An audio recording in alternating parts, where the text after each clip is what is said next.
Happy Friday, guys! I have finally figured out, after a year, how to use video overlays in StreamYard. I'm very proud of myself for actually learning technology. You know, I'm old, guys. I'm old. This is what it is. This is what it's come to. All right, welcome to Happy Hour. Now, we weren't live for Happy Hour last week because I was at PorcFest in New Hampshire having a grand old time in the woods with the Libertarians, but I promised you I'd be back. And we've got a doozy today, guys. I'm going to be honest. I'm going to watch more Ibram x Kendi today with the support and love and appreciation of all of you in the company. Rather, probably more about the company than anything else, than the support. I'm going to watch more Ibram x Kendi today than I have my entire life combined into one. And we're all going to do it together. The entire purpose of Happy Hour is that, I view Happy Hour as a way for us to let off some steam, to make fun of the woke culture that has taken over our existence, and also at the same time to make sure that we're keeping up and keeping track about what they're actually saying. Because as we have learned in the past couple of weeks, there's a lot of misinformation out there about what people are actually saying, and I refuse to be a part of that. I watch these trainings all of the time. I know what they're saying. I know what they're not saying. I know how it's practically applied in the real world in organizations. I know how it's practically applied in the real world in terms of how it's being taught in the classroom. And I want to show that to all of you, because we cannot effectively fight things that we don't know, that we haven't looked at, that we don't understand. And so that's what Happy Hour is about. It's about making sure we're keeping up to speed with what's going on in the world. And we're doing it from a place of we need to know what our enemy is saying in order to best be able to fight them. So today, we are going to be watching a very, very long speech from Ibram x Kendi. I don't know if I'm going to make it through this entire speech. It's 2 hours long, guys. It's 2 hours. What I'm hopeful of is the first part of the speech is an hour, and then they go into some sort of Q&A, because I don't know if I can do a reaction to 2 hours of something. Even I have a 6-pack of beer down here, and we're going to talk about the beer in a second. I don't know if I could properly make it. So we're going to see how long this goes. We're going to give it a try, and that's the best that I can do. Now, of course, Happy Hour is brought to you by my Locals community. Locals is the happiest, most troll-free place on the internet. I love my Locals community. Many members of my Locals community are here in the chat today. Some of them are my helpful moderators for those nasty little trolls that sometimes come along. But Locals is awesome, guys. I do a lot of things in my Locals community that are exclusive for my supporters. Now, it is free to join Locals. If you just want to join it, to just check it out and see what the community is all about, you're absolutely welcome to do that. Where you want to join is kb.locals.com. You just don't have to put the support thing unless you want to give me money. But you can join at kb.locals.com. Now, if you do choose to become a supporter in my Locals community, which really helps me out because it supports the work I do, it's very consistent, predictable income, so I don't have to worry. I don't have to worry about YouTube giving me a strike or demonetizing me or anything like that. My best supporters are in my Locals community, and that starts at $5 a month or $50 a year if you want 2 free months off. And what you get when you're a supporter is you actually get access to all of the features in Locals. So that means you're going to get access to our 2 Zoom calls that we do every single week that are available for community members. You're going to get access to our Stitch and Bitch, which is on Saturday. We are having our first Stitch or tomorrow. God, today's Friday. Tomorrow is Saturday. So tomorrow we will actually be having our first Stitch and Bitch or Craft and Bitch. Bring your crafts, come hang out with other people. We'll shoot the shit. We'll have a grand old time. We're doing a book club coming up. We're reading Andy No's book Unmasked. So we're going to get together and talk about it. We do a debate club. We do all sorts of things that are only available to Locals supporters. And again, that's kb.locals.com/support. You can get in at $5 a month or $50 a year. And if it's just out of range for you guys in terms of the price, listen, I understand. I'm not unreasonable. Just shoot me a note or a DM or something and let me know what's going on, and I can hook you up with some free months if you just want to try it out. All right. So I today am simulcasting this live stream. I'm, of course, on my main channel on YouTube, which is just my name, Carlin Borisenko. I am also on my Actively Unwoke channel, which is my second YouTube channel that I just started not too long ago. And the truth be told, guys, is eventually Happy Hour is going to shift over. Probably, like, this is my plan right now. It's going to shift over to be on Actively Unwoke. And so right now I'm simulcasting on the two different channels. You're free to watch on whichever one you want. It doesn't really matter to me.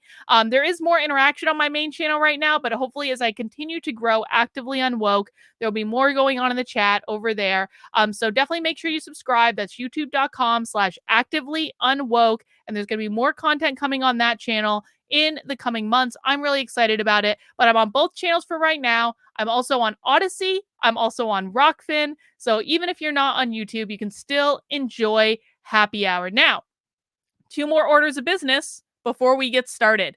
What you're going to want to do is get your Unwoke bingo card. This is just a little fun game that we play for no apparent reason because there's no prize or anything, but we just play it to just kind of keep us involved in the training. You're going to go to the, I pinned the link at the top of the chat on my main YouTube channel. It is also in the description for all of the different platforms I'm on. So you can get your Unwoke bingo card. Just go there, generate card. It's going to be unique for everyone. You don't know what words you're going to get because there's a whole mess of them that just do it randomly. We're looking for a line of some sort, or possibly the 4 corners. And when you get that bingo, you just, shout bingo into the chat. We'll all have a little moment of celebration. And then once we get our first bingo, then we go for blackout bingo. So that's the big prize. No one has gotten blackout bingo yet. I am waiting for that one first person to get blackout bingo as we do Happy Hour. So that's how you want to do that. You want to get your Unwoke bingo card. You can get that at any time as we're playing. And let's see. What are my other orders of business? Oh, drinks. It's Happy Hour after all. Okay, I've got a boring beer today, but we're still going to go with it.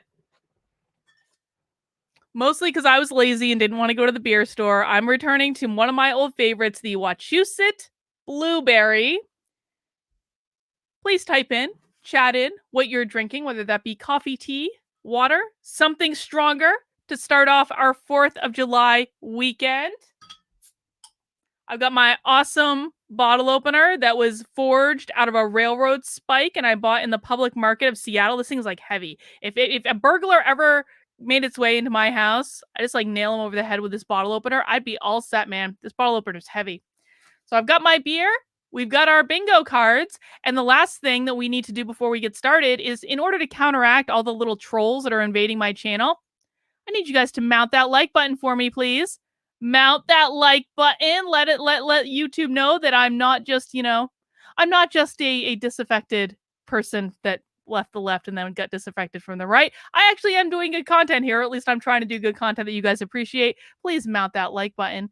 Let's see what we have. We got some sparkling water. I think I saw Miller Lite, Dr. Pepper. I know, guys, it's 3 o'clock. 3 o'clock's a little early for Happy Hour, at least on the East Coast. But it is 4th of July weekend, guys. Come on. It's okay. I will be drinking beer for all of us. I actually also have coffee here because I'm not actually altogether that awake yet, which is probably good. Because we're going to be watching Ibram x Kendi today. So it's probably good that I'm not altogether lucid. All right, let me pull up. Like that, the like button says it's consensual. Yes, the like button is perfectly fine with being mounted. Okay, the like button welcomes your mounting. Okay, there's not a Me Too moment. That's what we want to do. All right. Kieran, we don't want you to drink that. No. Kieran, you just joined us. You can't do that already. Come on. All right, let's get up and running. And oh god. Shoot. Okay, hang on. It just started playing without me being ready. Share screen, Chrome tab, Ibram x Kendi, share audio. Guys, I think this audio might actually be loud enough where you guys won't be complaining about the audio the entire time, but you will have to tell me, you will have to, just let me know if the volume isn't working or anything like that. All right, who is ready to get started with Ibram x Kendi, How to Be an Anti-Racist, filmed at UC Berkeley, September 18th, 2019. Almost 2 years ago. Oh, what a day. And actually keep that in mind as we're watching this. So this was pre-George Floyd. This was pre-riots and summer of looting. This was pre all of that. Yeah, 2 hours. I don't know if we're going to make it the whole 2 hours. We're going to, we might finagle this a little bit. But who's ready to get started? Type Y into the chat if you would like us to get started with our happy hour for today. Ibram X Kendi. Reagan says, I wouldn't call it ready, but why don't you just do it?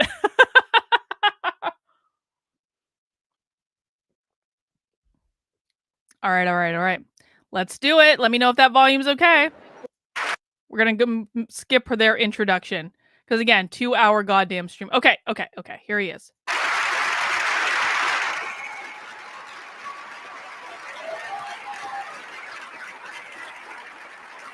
It's like loud, right?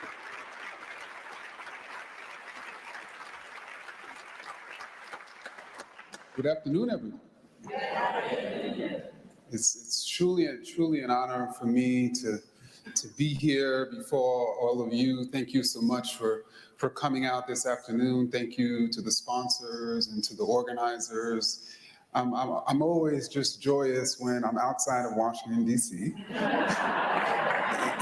and certainly in a place like the Bay Area. And one of the reasons why I'm always joyous when I leave Washington, D.C. is because I have to continuously hear someone say that they're the least racist person you've ever encountered, the least racist person you've ever interviewed. He has said that he's the least racist person you've ever met. And then he decided to take it to a whole nother level and say, I'm the least racist person anywhere in the world. Oh, he's talking about Trump. Okay. But, I didn't come here. He's talking about Trump. To talk about Donald Trump.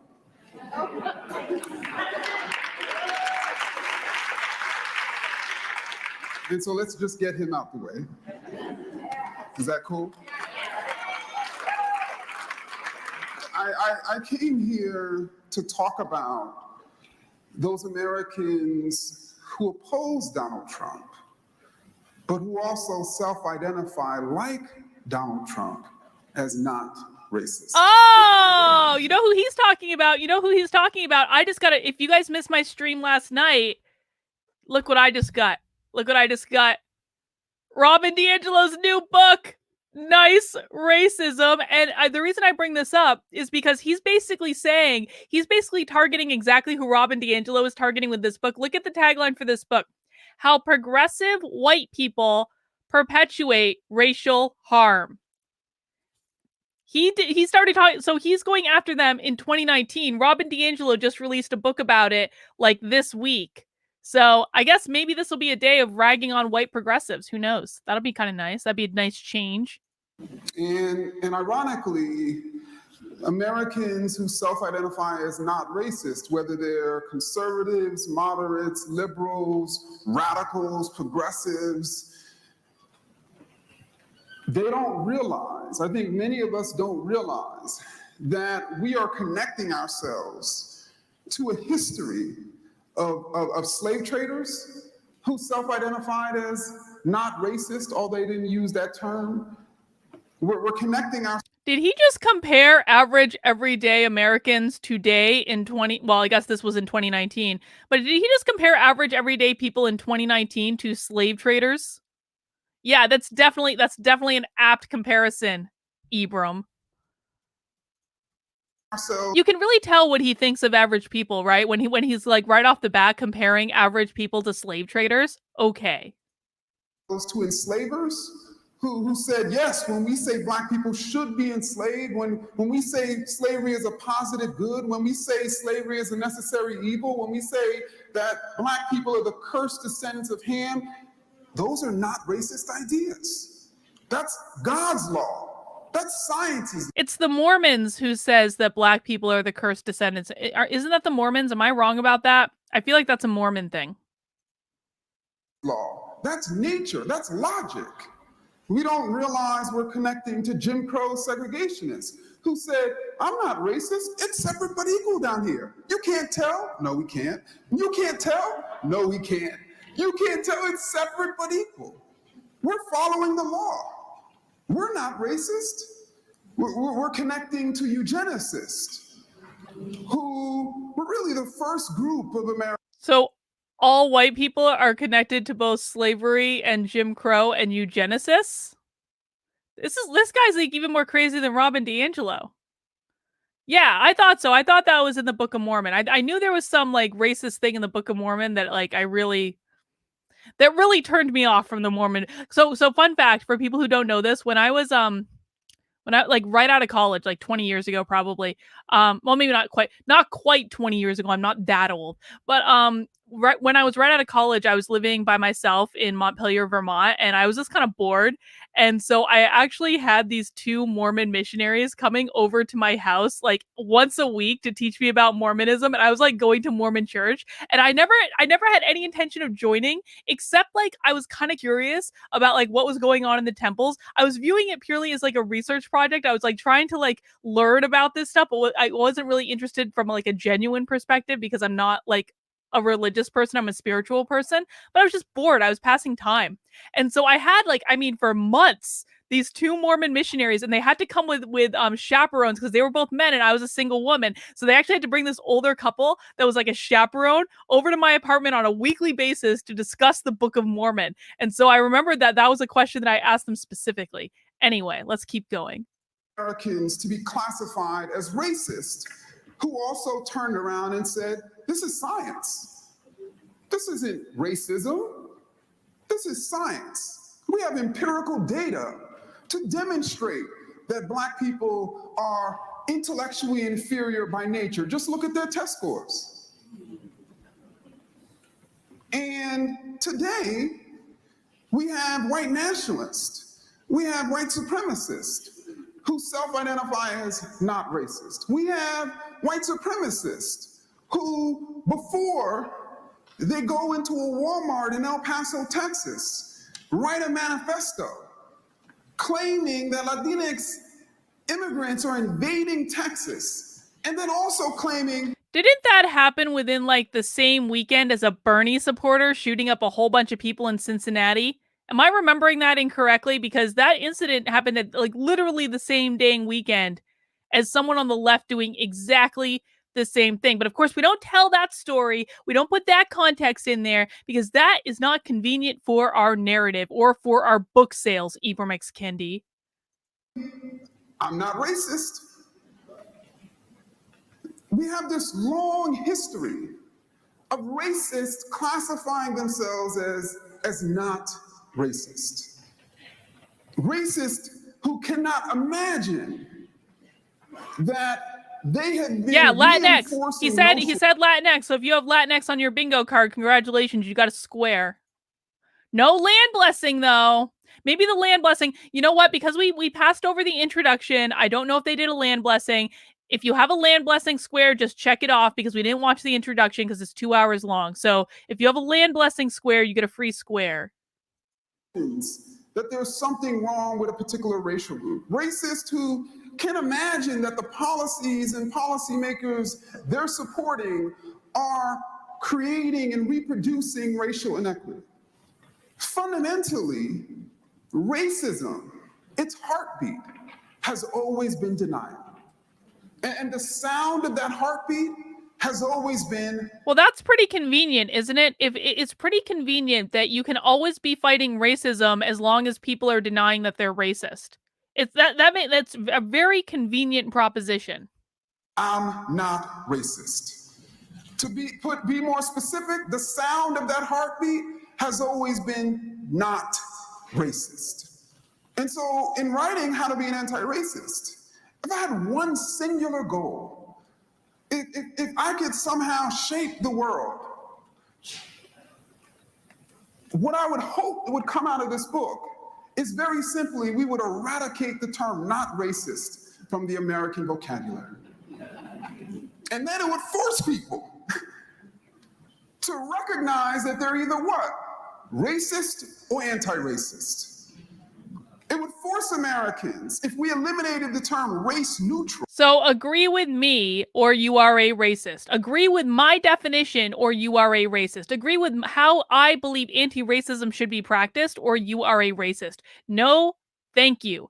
This is like this in the real world, there are actually more than two options. I can both at the same time say I am not a racist and simultaneously say your idea of what anti-racism is bullshit and actually perpetuates racism. Just because you call something anti-racist doesn't actually mean it doesn't perpetuate racism. If you are judging people based on the content of their, if you are judging people based on the color of their skin rather than the content of their character, then you are perpetuating racism, and I don't care if you call it anti-racist or not.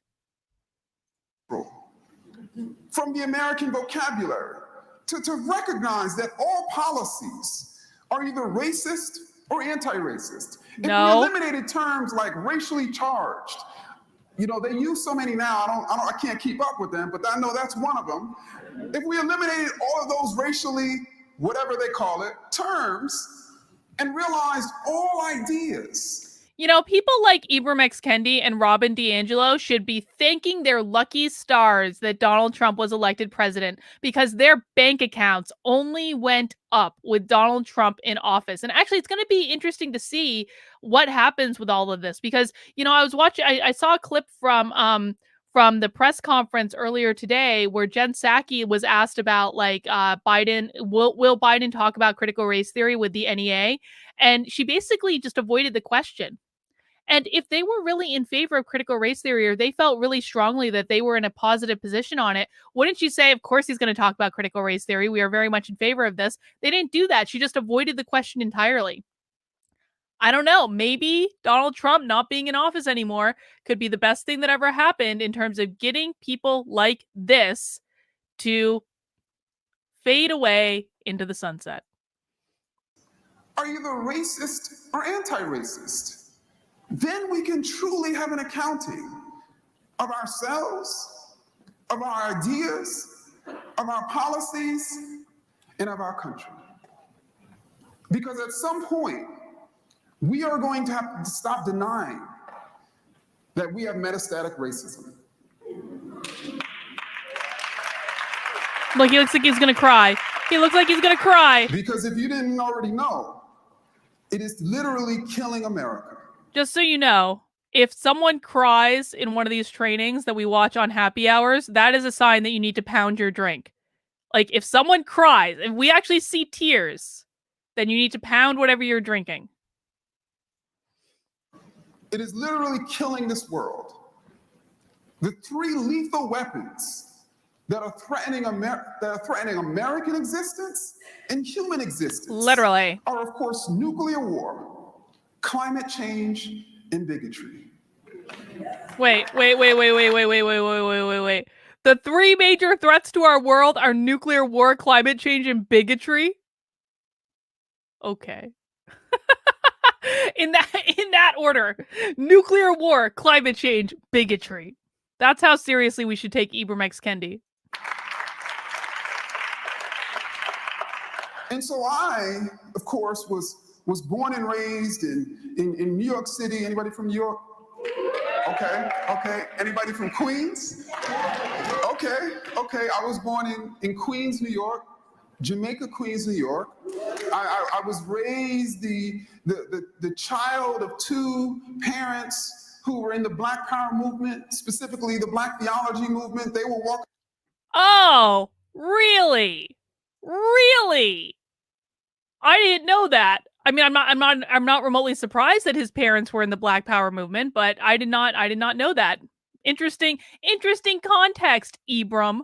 Walking around with their froze saying God is black and Jesus is black and the church needs to be an engine of liberation and we are practicing liberation theology, that our job as a Christian is to liberate black people. But by the time I came around, the froze got a little lower. And they had risen a little higher in the economic ladder. Hang on. You did not have a bingo. If you really don't call, guys, bingo is supposed to be fun. Don't call bingo if you haven't got a bingo. I want receipts. What words do you have on your bingo card that you have already gotten a bingo and we're only 13 minutes into the speech? I know what words are on those bingo cards. You ain't got no bingo. Don't ruin the game for everyone, man. This is the honor system.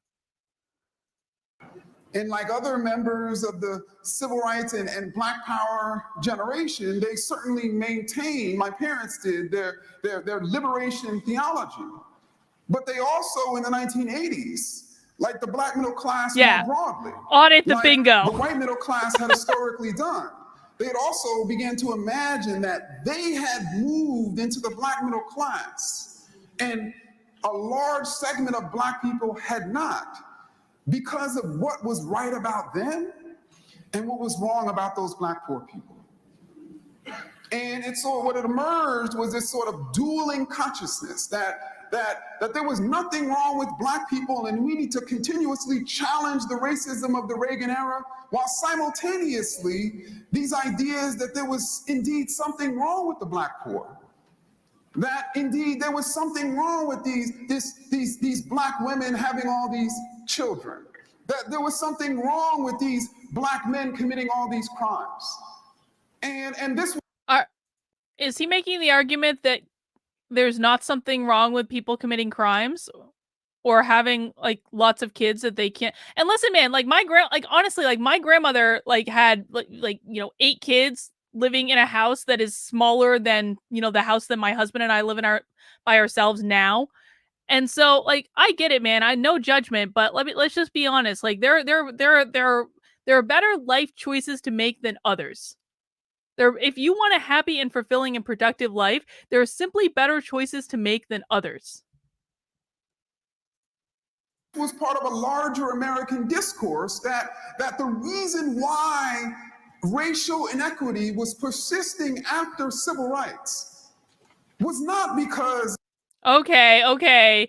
The libertarian has...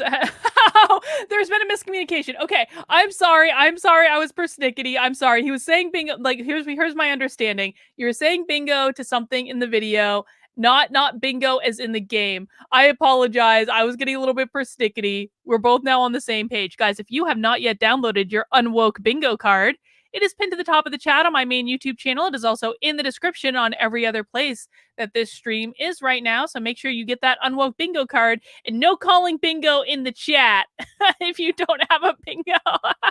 Yeah, Panty Ray says bingo audits work. Bingo audits sussed out a fake bingo. Or an inadvertent bingo. We'll say an inadvertent. I don't want to assign ill will or malice. The civil rights movement and even the Black Power movement did not eradicate racism. Y'all know we talk about post-racial now, though they imagined that it was post-racial by the mid-1970s. Or some would say the day Lyndon B. Johnson signed the Voting Rights Act, suddenly racism was eradicated. Yeah, I mean, we heard that when they say the day Obama was elected, suddenly racism no longer existed. One person walked into one office. That was powerful, but one office. I mean, they want to completely dismiss that the president of the United States for 8 years was a Black man. Now, I don't think anyone said that racism didn't exist anymore. And quite frankly, if anyone did say that, then they really shouldn't have. But at the same time, I mean, like, come on. He got elected president by not an insignificant amount. And I mean, to be frank, I didn't vote for Barack Obama because he was Black. I voted for him because at the time I believed the bill of goods I was sold. But it had nothing to do with his skin color. He was simply, to my estimation, at that time, the best person for the job. And to be quite frank, since his opponent was John McCain, I'm not sure I was entirely incorrect in that decision, because I'm not the biggest John McCain fan in the world. So I don't know. But it doesn't really even matter. He was elected president for 8 flipping years. And suddenly, I and none of the Black or Latinx or Native people or Asian people in this room were no longer subjected to racism. It just so happened that racial inequities persisted after the election of Obama, just as racial inequities persisted and even in many ways deepened for Black poor people after civil rights. And so it was imagined that the reason... So when he's talking about racial inequities or racial disparities, this is where we're going to get into the conversation about equity versus equality. Because what these people are really arguing for is equality of outcome.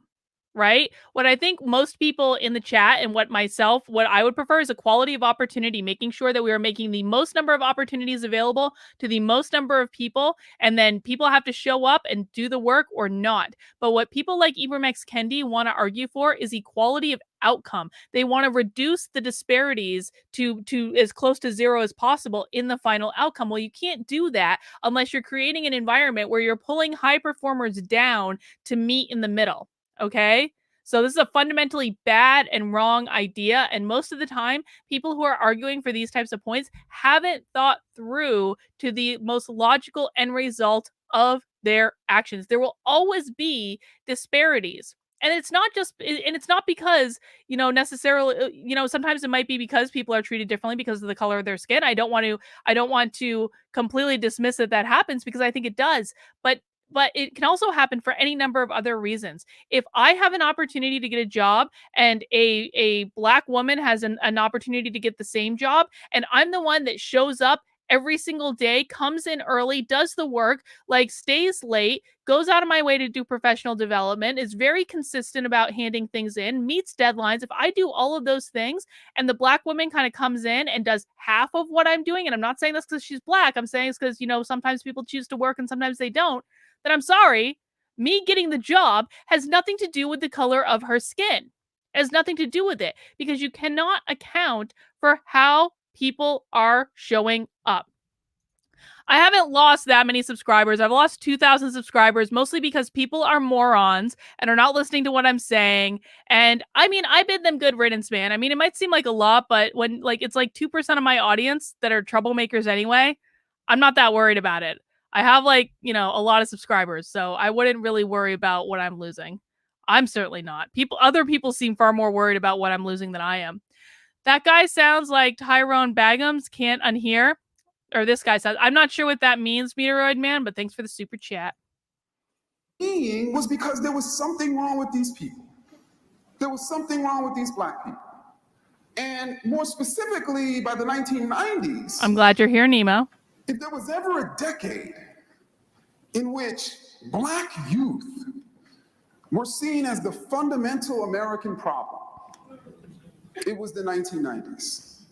And so for anyone who grew up like I did, as a black youngster in the 1990s, we were seen as the problem. From our parents' and grandparents' generations to white America, everyone was looking at us as the problem. The way we dressed, the music we listened to, the way we danced, all these ideas about something wrong.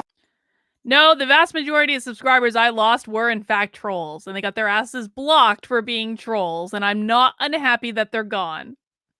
I would rather lose subscribers every single day of the week than have to deal with that crap in my house every single day. I'm sorry, man. They can go subscribe to channels that will pander to their every whim. Tyrone Bigums is a crackhead character on Oh, okay. Yeah, I never watched that. That's why I didn't understand that reference. Thank you for the clarification. Wrong with black youth, I consumed them. I internalized them and ended up preaching them back to black folk when I was a senior in high school. And so How to Be an Anti-Racist opens with this scene where I am participating in this Martin Luther King oratorical contest in Prince William County. By that point, we had moved from New York City to Northern Virginia, and I had won my high school competition. Most of those people were not subscribed in the first place. If you saw comments from people saying, I cannot believe you're doing this, I'm unsubscribing, the vast majority of them were never subscribed in the first place. They were people that were trying to damage my channel by making it look like they were subscribed and they were abandoning me. The vast majority of them were never subscribed in the first place. Guys, gotta be smarter. You gotta read between the lines when trolls brigade a channel. And went on to this countywide competition and was one of the top 3 finalists. And the top 3 finalists were able to speak at MLK Day in 2000. And I used that platform, a day in which we were celebrating black youth, because we had 3 high school orators and 3 middle school orators, all of whom were black. And the vast majority of the people in that auditorium of 3,000 people were Black. And I used my speech to condemn Black youth, to say Black youth don't value education, which was a widely circulating racist idea about Black youth, even though there was no evidence. I used that speech to say Black youth are the most feared in society, as if it was their fault they were so feared, as if they wanted to be hunted like they were super predators. Ryan says socialism, equality of outcome, never ends up in the middle. It has dragged everyone down to the bottom every time it has been tried. Soviet Union, Maoist China, North Korea, need I go on? Nope, I agree. I used that speech to imagine that Black youth continue to climb the high tree of pregnancy, as it had been imagined by the previous 2 decades that the reason for the increasing percentage of Black children born into single-parent households was because single, typically teenage Black girls and women were having too many babies. But we didn't realize that the actual cause of that increasing percentage of Black children born into single-parent households was because married Black women were having less children. We didn't realize that because we as Americans have been taught that if you have a racial inequity, if you have a racial disparity, there must be something wrong with the people on the lower end of it. And it's our job as scholars, apparently, to figure out what's wrong with those people. Well, and I mean, this is interesting because he's like, how I would put it is like, I want people to make sure that they are aware that they have a full range of opportunities that might be different than what they grew up with or the situations that they found themselves with. And he's saying, "Oh no, it's fine. It's fine just to leave people in their situations regardless of whether or not they would like to pull themselves out of it." Like the first step to getting someone to better their lives is they have to believe that success is possible. And I think when people grow up in the system, it is a lot more difficult for them to even fathom pulling themselves out of it. So there need to be more positive examples in that end. But what he's saying is effectively, no. You like by giving them positive examples or trying to help them access more opportunities, you're trying to tell them that what they're doing is wrong or bad. I don't think that what they're doing is wrong or bad. People have to make their own choices in life. There are plenty of reasons why people might want to have a lot of kids and not be married. There are plenty of reasons for that it does not make them a bad person. It doesn't not make them an evil person. And again, I'm looking at this from a spiritual perspective, not just from a human perspective. I don't see anything wrong with that. It's not my life. It's like, who am I to judge? But to say that, we shouldn't be saying to people that, grow up in underserved communities, there are better options it's a little crazy. And I'm not suggesting that the only people who grow up in underserved communities are like Black or that all Black people grow up in underserved communities because that's just not true. But that seems to be the position he's taking. Alexandra Martin says, "Happy Friday, finally. Have you mounted that like button?" Dr. K, this is a hell of a happy hour live for today. Kendi is, in my opinion, a very dangerous man. Thank you for doing these happy hours. I agree. I think I'd kind of been biding my time before we addressed Kendi. I think that he is extremely dangerous. I actually think that he's more dangerous than Robin DiAngelo because let's be honest for a second. Robin DiAngelo is a white lady. She's only going to get so far in the whole woke anti-racist construct. Ibram X. Kendi has the required features to go a whole heck of a lot farther within that specific context. Because can you imagine a liberal white lady being the poster child for anti-racism, particularly when she wrote a book about how progressive white people don't do enough? He's the more logical spokesperson. And so that's what I believed. I had internalized those ideas whole. And I ended up preaching them back to Black people, the majority of whom applauded for me. And so I opened the text with that story, not only to sort of demonstrate just how deeply I had internalized anti-Black racist ideas, but just how deeply many other Black folk had internalized anti-Black racist ideas. Well, I mean, that might be a reflection of the fact that you didn't have any other like role models to look at.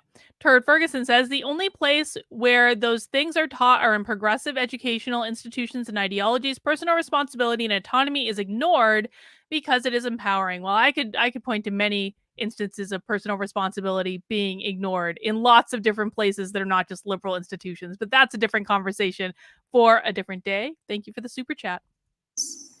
And just how deeply internalized racism has actually always been the real black on black crime. And some would say, well, you know, black people. Wait. Did he just argue that internalized racism is worse than like black people killing other black people? I think he did. I mean, yes, those ideas are not true. Yes, those are not ideas black people should be saying about black people, but I wouldn't classify those as racist ideas because black people apparently have no power. Who's teaching black? Hang on. So who is teaching black people that they have no power? Who is teaching black people that they have no power? That's what people like him teach. Tony is here. Tony, I am drinking a Wachusett blueberry. What are you drinking? Apparently, black people are slaves. Because the only group of people who don't have any power are slaves who don't resist.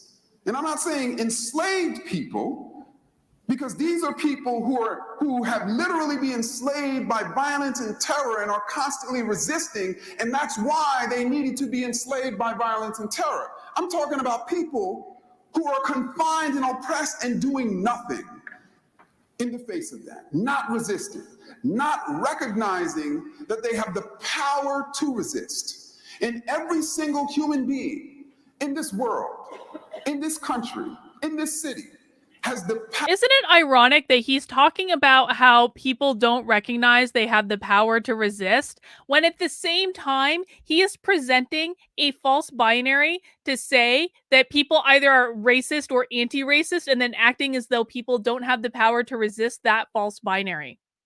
I think that's a little ironic. No, you have the power to resist, but only when I say you have the power to resist. When it comes to accepting my false framing of reality, then you have no power to resist. If you don't agree with me, then you are a racist. Didn't he do that like the other day? Fuck that guy. That guy's an idiot. I'm sorry. I don't know how that guy has followers, but like, ew. Power to resist. But some Americans don't resist. They don't resist racist power and policy. In the face of all of these racial inequities, from I get it, Ibram. We're only supposed to resist when you tell us to resist. We're only supposed to exercise our personal power when you tell us to. Got it. Health disparities, to educational disparities, to wealth disparities. They look at all these disparities and see normality and see nothing wrong.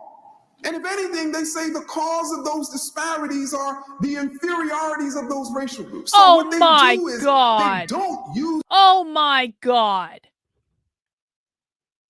You know, Donald Trump did more to serve underserved communities than Barack Obama did.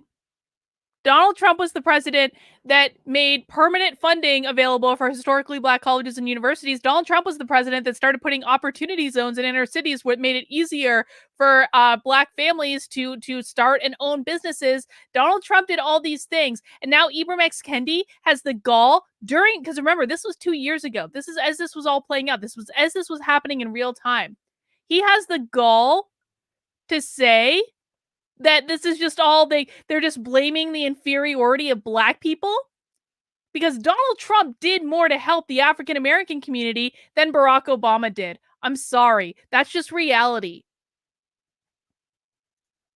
Truman, Kendi is literally saying the same thing about slavery. Kanye was canceled over a few years ago, but it's okay because Kendi has the right ideas. Guys, if you are not subscribed to Truman's channel, Return to Reason, I strongly recommend that you do so. Truman and I actually just started a podcast that we're going to be releasing as soon as I get Truman the files for it later today after the stream, where we actually had a great 2-hour conversation the other day, and we'll be sending out more information about that. I'm really excited about the podcast. Make sure you subscribe to Truman's channel. Their power to resist because they've internalized racist ideas. Yeah. That has always been the net effect of racist ideas on the human mind. It causes people to say, yeah, black people should be 40% of the incarcerated population in this country, even though we make up only 13%. We should be that because our neighborhoods are more dangerous. That? Where black people are more dangerous. Black people. Who is saying that? I want receipts. I want receipts for these claims that he's saying that people saying that should be happening. You know, like, here's the thing. Like, these people, they take they take away our ability to have real conversations about this because they're so outlandish. They're so ridiculous in their claims that it's like, I can't even have it. Like, do I think that black people, that it is fair or just that black people make up the majority of people in prison? No. I'd like to have conversations about what to do about that, but that's going to involve a much more nuanced conversation than Ibram X. Kendi getting up and being like, you just think we're all inferior and we deserve it. That's not actually going to fix the problem. Nothing he's doing right now is actually going to fix the problem that he's talking about. And I would challenge anyone, like, show me verifiable evidence that anything that Ibram X. Kendi has done in the last several years has actually made a tangible difference in regards to the problems that he says he cares about, because it has not. I don't think it is. If I'm wrong, I'll admit it. But I don't think that I'm wrong about that. Nothing that Ibram X. Kendi has done, no amount of multi-million-dollar investments in his anti-racism center at Boston University, which is my alma mater, who will not be getting any more money from me as long as they have this guy working there. No matter how much money he has invested in his little anti-racism center, nothing that you can't give me evidence to say that he's actually moved the needle on anything that he professes to care about. If anything, he's actually making the problem worse. End rant. People are more violent. When you put Latinx and black people together, they make up about 2/3 of the incarcerated population, which is about twice their makeup in the general population. And white people make up about 1/3, which is essentially 1/2 of their population in this country. So then people understand that, yeah, you know, black and Latinx people are dangerous animals. So they should be enslaved they should be incarcerated. Who says that? And apparently white people, including white people with AK-47s, are safe. Who says that? I want receipts. What is he talking about? Who has said that? Honestly. David Skidmore says, I wonder how Kendi would feel about people standing up to resist at school board meetings across the country to stand up against his drivel. Black, white, and Asian. Well, he'd probably call them like tools of white supremacy. Yeah. Hillary Clinton in the 90s said probably did. Those racist ideas cause us to look at this problem and not see anything wrong with it. Continuously drive by poor black and Latinx neighborhoods and not see anything wrong with that. See that the cause of that poverty, the cause of those lack of resources and opportunities is not policies. It's not racism. There's something wrong with the people. They don't want to save. They don't want to work hard. They prefer welfare. There's something wrong with the people. Those are racist ideas talking in our minds, causing us to not resist racism, to imagine that racism, or I should say more so racial disparities, should exist. And so fundamentally, Listen. There is a stark difference between saying racial disparities should exist and saying We have different solutions to the problem that we believe are going to lift more people up. I don't want to pull high achievers down. I want to lift more people up so that if they want to achieve at a high level, they have the ability and the opportunity to. What Ibram X. Kendi is saying that we should pull all people down to the most mediocre level so that racial disparities don't exist. No, that is fundamentally not true. That is a horrible idea. I don't want to. Tony says we need a Latinx emoji. I don't know. What would be a good, should it just be like an X? Should it just isn't there already an X emoji? I'll make one, but any person who is thinking that the problem is Black people, that the problem is Latinx people, that the problem is Asian or Native people, even the problem that is white people. Anyone who's thinking that the problem is a racial group and their cultural or behavioral inferiorities, and not recognizing that the problem... I'm sure that this is racist. I'm sure that is a racist Latinx emoji. Flamenco.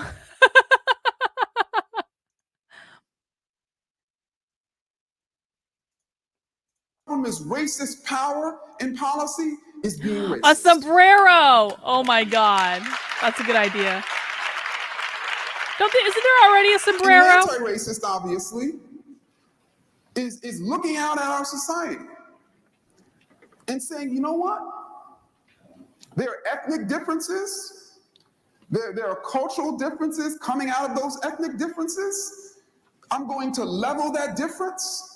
I'm not going to judge that difference from my own cultural standard.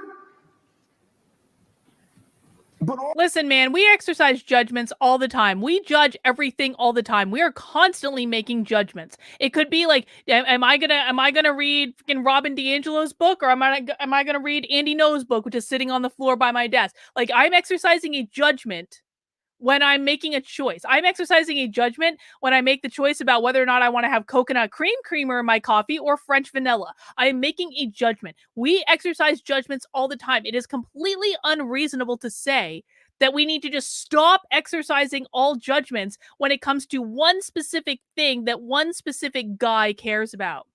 Turd Ferguson says he's using a disparate impact to prove racism. He's ignoring actual crime statistics and using the disparity to prove that the cause is racism. What he wants is a prison population to reflect racial percentages. Yeah, that's absolutely correct. That is absolutely correct. And this is I mean the core part of critical race theory, right? Is they start with the conclusion, and the conclusion is everything bad is because of racism. Everything that we don't like is because of racism. Racism exists everywhere. And then they work their way back from that conclusion to try to prove how the racism occurred in any given circumstance. We're only 20 minutes into this. God. All of those racialized groups are Burrito X. There's nothing wrong with Black women. There's nothing wrong with the Native poor. There's nothing of course there's wrong not. with Asian professors. There's nothing wrong with any racialized group. And if there's a disparity between racial groups, it must be because of racist power and policy. And therefore... Wait. His entire argument is that the only explanation for why there might be disparities is racist power, is policy. Okay, that doesn't even make any sense.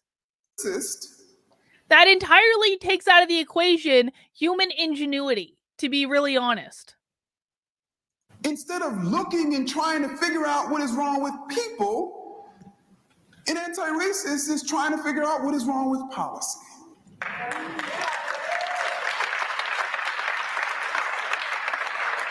But not just what's wrong with policy, what's wrong with those individuals who have the power to institute and shape policy, policymakers. So when I talk in How to Be an Anti-Racist, I oftentimes in the book use the term racist power. And when I talk about racist power, I am fundamentally talking about people who are in positions of power in which they can institute, shape, eliminate policies. So his target is people in power to try to get them to institute policies to eliminate disparities. How do you think they're going to do that? What kinds of policies? This is what we need to be listening for in the second half of the speech. What kinds of policies does Ibram X. Kendi want implemented to eliminate racial disparities? Does he want policies that are going to lift people up, or does he want policies that are going to pull people down? So the use of predators in reference to non-white youth was from Joe Biden in 1994 with the 94 crime bill. But hey, we anti-racists here. Well, remember, this speech was given when Joe Biden was but a twinkle in their eye, when no one thought Joe Biden was going to win anything. And here we are. They use that policy, I should say, they use that position of power to institute, defend, and shape policies that lead to racial inequity, that lead to racial injustices. That is racist power. And I contrast that with anti-racist power. And anti-racist power is not just those anti-racists who historically, as a result of social movements, who historically, as a result of their own political campaigns, have been able to seize positions of power and have used those positions of power to deliver policies that reduce inequities, that create equity. Not just those anti-racist policymakers, but anti-racist power is the power of the people. The power of the people to resist. The power. Well, that sounds a little like he's calling for a revolution, doesn't it? Anti-racist policies are the power of the people? The power of the people to resist? That sounds a little bit like a revolution, I'm just saying. The people to resist racist policies. The power of the people to resist racist policymakers. And I just get so upset when we imagine that only people like Donald Trump have power. When we imagine that only white people have power. When we imagine that white people and Donald Trump are all powerful. When we recognize that to say anyone or any group of people are all powerful is essentially to call them gods. And so we're imagining that these people are gods. And for those of you who are religious, you just can't beat God, right? I mean, there's just no way you're gonna beat God. So you just might as well just stop and let God continue to have his or her way. And so then it breeds this pessimism. It breeds this notion that racism is fundamentally permanent. It breeds this idea that racism is natural to humankind. Yes, no, dude. No. You bred the idea that racism is natural to humankind. That's you, dude. That is you. That is your idea. My God, the projection of these people, all of them projecting their own racism onto all of us. Look, there's racial disparities. Everywhere we look, there's racist policies. Everywhere we listen, we hear racist ideas. But that doesn't mean that racism is natural and even normal. It's normal because it's been made normal. Racism is only roughly 600 years old. Humans have lived a long time. Wait. Did he say racism is only 600 years old? Did I miss? Hang on. Back up. I was texting with Joshua. Hang on. It's normal because it's been made normal. Racism is only roughly 600 years old. What?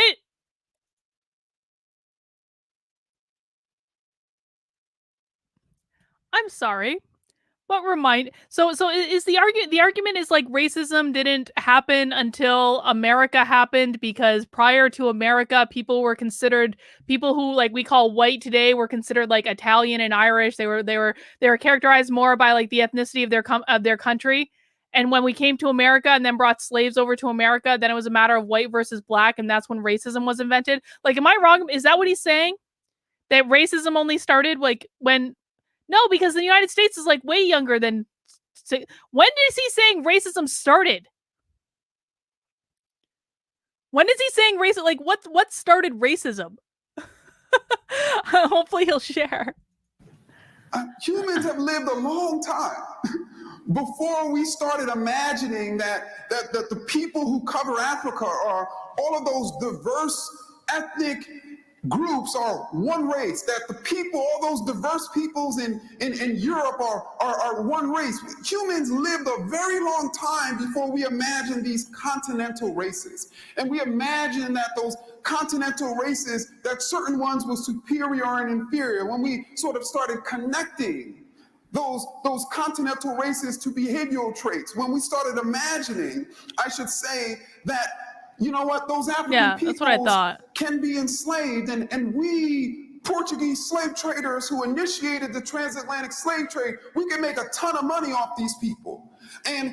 But we have to create a justification. You know, if you guys haven't seen it yet, so I did call-ins on my channel last night, and there was a really interesting clip. I just posted it this morning of an African-American man who has his own channel that you guys all should go subscribe to. And he was talking about critical race theory and affirmative action. And he was actually trying to look at it from multiple perspectives of like, let's talk about the good and the bad that shows up. And he actually looked at this question from like a really interesting perspective. So I want to encourage everyone to go and watch the clip that I posted earlier today of that conversation. And I think you're all going to really enjoy it. And then you should go and subscribe to his channel, Sleepy Eyes Carter. For why we're exclusively slave trading African people in the mid 1400s? Oh, because they're inferior, because they're beastly, because we're actually trying to civilize them. And these racist ideas became the justification for these racist policies. Well, that's a bit of an oversimplification, isn't it? Student of history says, I think he's talking racism as in skin color-based hatred as opposed to ethnic hatred, because the Romans viewed all non-Romans were barbarians. Yeah, that's probably true. Because, of course, we don't like to have context in history that could provide like more nuance to the conversation. We just like to say, you believe all black people are inferior, which, of course, is not true for most people in today's age. Policies that were instituted out of self-interest. This really is a new phenomenon, as much as it's old and widespread.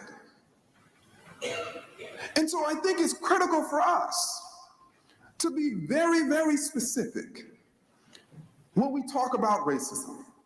And that's one of the things that I've been trying to do with my work, is to add a layer of specificity specifically to how we describe racism. The words we use to describe the multi-layered phenomena that is racism. And what I mean by that is, you know, the way that I like to sort of talk about this issue called racism is you have racist power, you have racist policies, you have racist ideas, and you have racial inequities. And understanding the relationship between all of those is really understanding the way racism operates. And so I actually define racism as a powerful collection of racist policies that lead to racial inequity and are substantiated by racist ideas. And I define a racist individual as someone who is expressing a racist idea or supporting a racist policy with their actions or even inaction.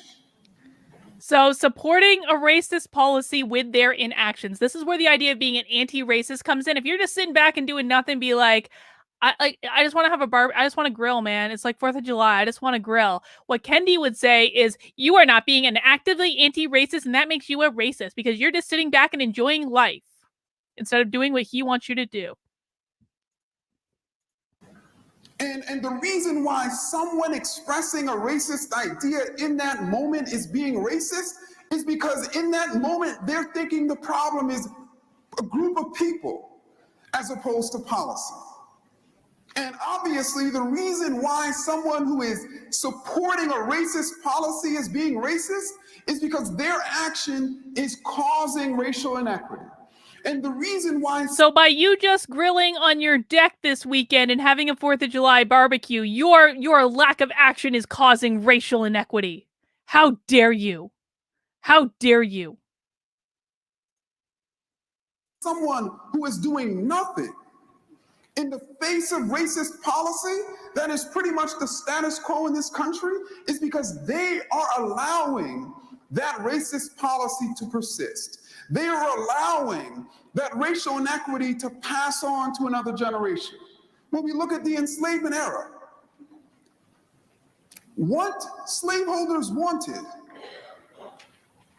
from non-slaveholders, from Northerners, in the face of slavery was to do one thing: nothing. That's what they wanted. They wanted you to do nothing. What did Jim Crow segregationists want? They wanted people to do nothing. What did people who benefit from... I mean, listen, he's making a good point here, and this is why I always emphasize the fact that you have to do something to stand up for what you believe in. You have to speak out to stand up for what you believe in, to advocate for what you want, because if you just sit around and do nothing, you're not going to get what you want. Now, he's using this power for evil, though. He's saying, if you want to be a good person, then you need to be an anti-racist, because if you are not being actively anti-racist, then you are a bad person. He's using this power for evil. What I'm saying is that if you want something done, if you want a different experience, if you want a different outcome in the world than what you're currently experiencing, you've got to get up and do something about that. And don't complain if you do nothing and then you don't get what you want. Mass incarceration, because they're able to make seemingly blue states into swing states and next swing time, states into Kieran, red states. next time. They want us to do nothing. The purpose of racist ideas is to get people to do nothing. And so when you do nothing, like someone who does nothing on election day, it's literally having a political impact.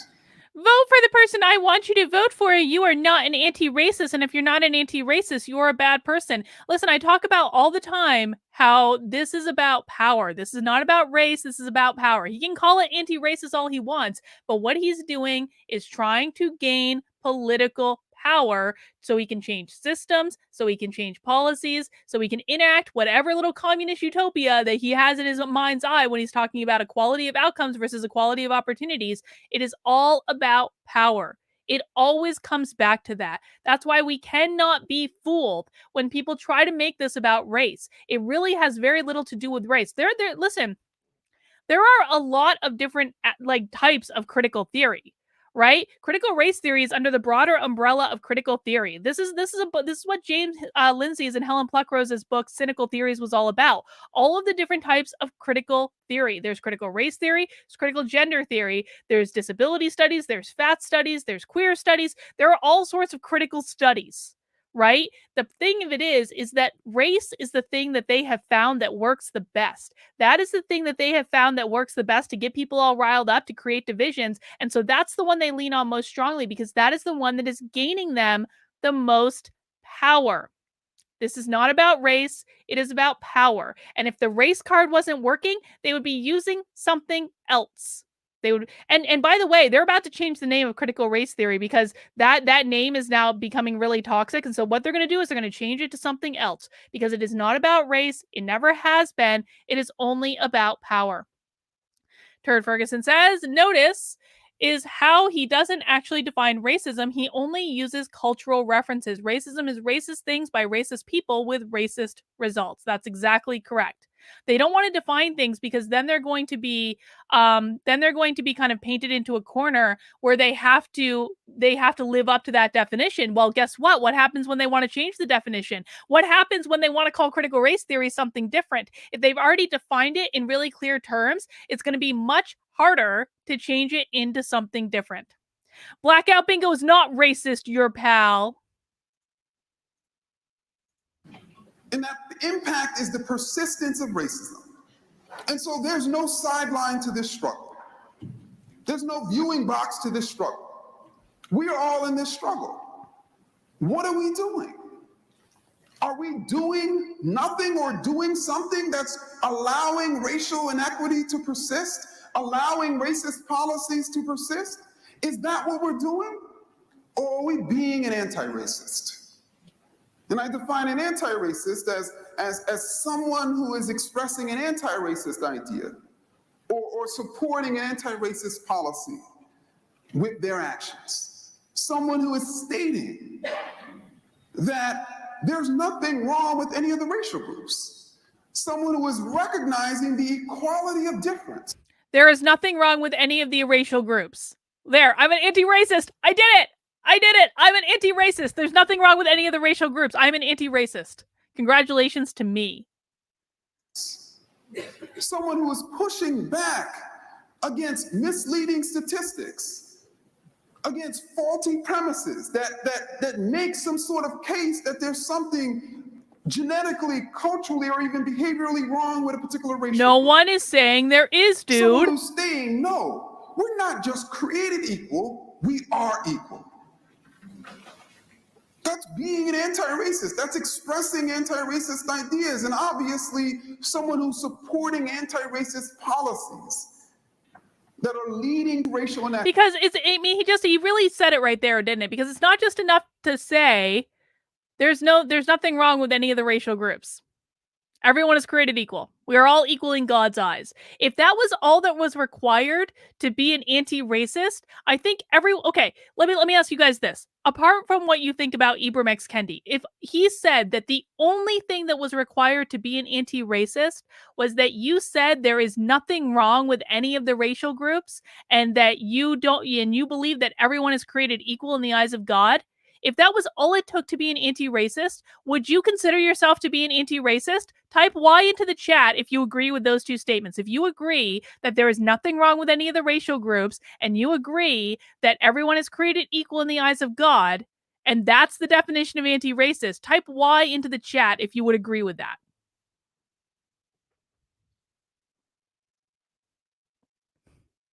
David says, why? Angie, why? TPS reply, why? Deborah Evans, why?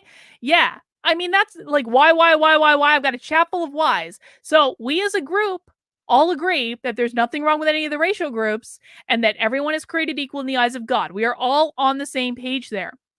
But that's not where he stops.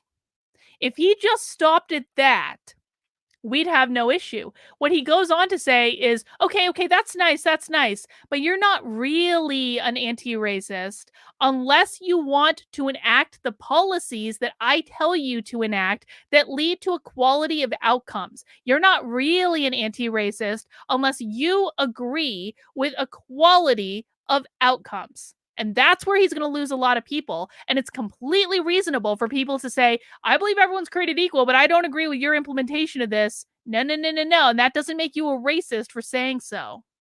Equity. And when I say support, you have some people who have a ton of money, but they don't have much time. And they recognize that. And so they literally financially support institutes like the Haas, all sorts of organizations that are actually identifying and challenging racist policies. You have people who don't have a lot of money, but they have time. And so they dedicate their time, they volunteer for organizations. And then, of course, unfortunately, you have a lot of people who ain't got no time and no money. And that's a little bit more complex. But one thing I wanted to sort of say is that these two terms, racist and anti-racist, I said someone who is. These are not fixed categories. These are not tattoos. These are not identities. This is not who a person is. These are descriptive terms, describing when a person is saying a racist idea, they're being racist.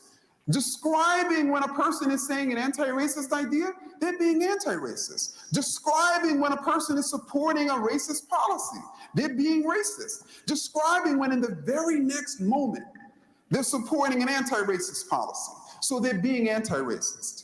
One of the things, I think, one of the greatest misnomers about the term racist is that it is a pejorative term. It is literally. Oh, it's not a pejorative. So they go back and forth on this stuff all the time. Robin DiAngelo goes back and forth on this stuff too. In the first sentence, they'll say, it's not a bad thing to be a racist. Just everyone's just got a little bit of racism. It's not a bad thing to be a racist. Everyone just needs to accept that. And in the other turn, they will say, if you do not agree with me, that means you are a racist. So they use it both ways, and then they try to make it seem like, just everyone's a little bit racist. There's nothing, no one should be ashamed of their racism. It's just the way it is. They use it both ways. Literally an attack term. It is something that is in one's bones. It's in one's heart. That only bad people can be racist. That only people who wear hoods can be racist. That only people in the Ku Klux Klan can be racist. No. There were abolitionists who were racist. And do you find it coincidental at all that these ideas really started to take hold with Donald Trump being in office? Because they were like, well, he's not really a member of the KKK, but we're still going to call him a racist every single day, no matter what. I mean, I'm sure that was just a coincidence. Racist. There were civil rights activists who were racist. There were people shouting Black Lives Matter who didn't really believe all Black Lives Matter. You don't even believe that all Black Lives Matter. Most Black Lives Matter activists don't even believe that all Black Lives matter. They will yell, they will get right in the face of black cops and basically say, like, your life doesn't matter. You're a horrible person because of your job. They don't even believe it. Y'all know what I'm talking about, right? They just believe black men matter, but they didn't believe black women matter. Or they believe black heterosexuals matter, but didn't believe black gays and lesbians matter. Or they believe black elites matter, but didn't believe black poor people matter. Or they believe black cisgendered people matter, but not black transgender women. And so it doesn't matter your identity. It doesn't matter your political affiliation. It doesn't matter whether you marched with King. I get that a lot. I'm sorry. All that matters is what you're doing in each moment. And the beauty about that.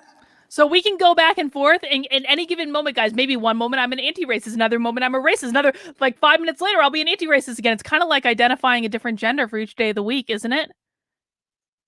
It doesn't matter if you march with Martin Luther. Come on, silly. It doesn't matter if you were in the civil rights movement. You're still a racist. Is it then allows people, it allows us to admit, to confess, to say, you know what? Yes, in that moment, I did feel fearful when that young black male was passing me by in the street. Yes, in that moment, I recognized that that fear was sourced in racist ideas. I recognized that that black male was trying to get home just like me. I recognized that I was being racist in that moment. And that is the distinction between a racist and an anti-racist. A racist, no matter what is said about them, no matter how they're charged with being racist, they're always going to deny it. While an anti-racist will take these definitions of a racist idea, of a racist policy, and of a racist, and apply their behavior to it. And say, you know what? I was being a racist. I was. But I'm going to change. That's the distinction. And we have the capacity to change. We have the capacity to change ourselves.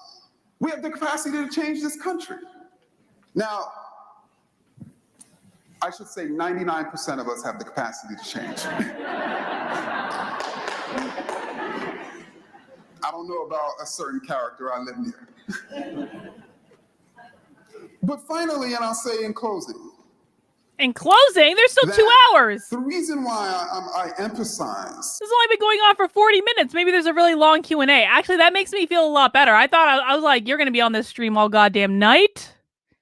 But maybe there'll be a good Q&A. Deborah Evans says, a couple of us are planning to start lecturing on critical handedness theory. Lefties are not given equity. Well, best of luck to you. Best of luck to you in your left-handed movement. Joshua will join it. Joshua's a lefty. The capacity to change. The capacity that we have to change as individuals, the capacity we have to change in terms of policies, in terms of... Okay, so since he's apparently wrapping up, I would really like a summation for the key talking points that you guys took out of this. Chat in your key talking points. What are the major takeaways from Ibram X. Kendi 2 years ago? I've got my major takeaways, but I want to hear your major takeaways. And then if I have anything additional to add, I will do so. But I'm going to be paying attention in the chat. What are your major takeaways on how to be an anti-racist? The very underpinnings and structures and systems and of this country, of this world, is because we have to believe that change is possible in order to bring it about. We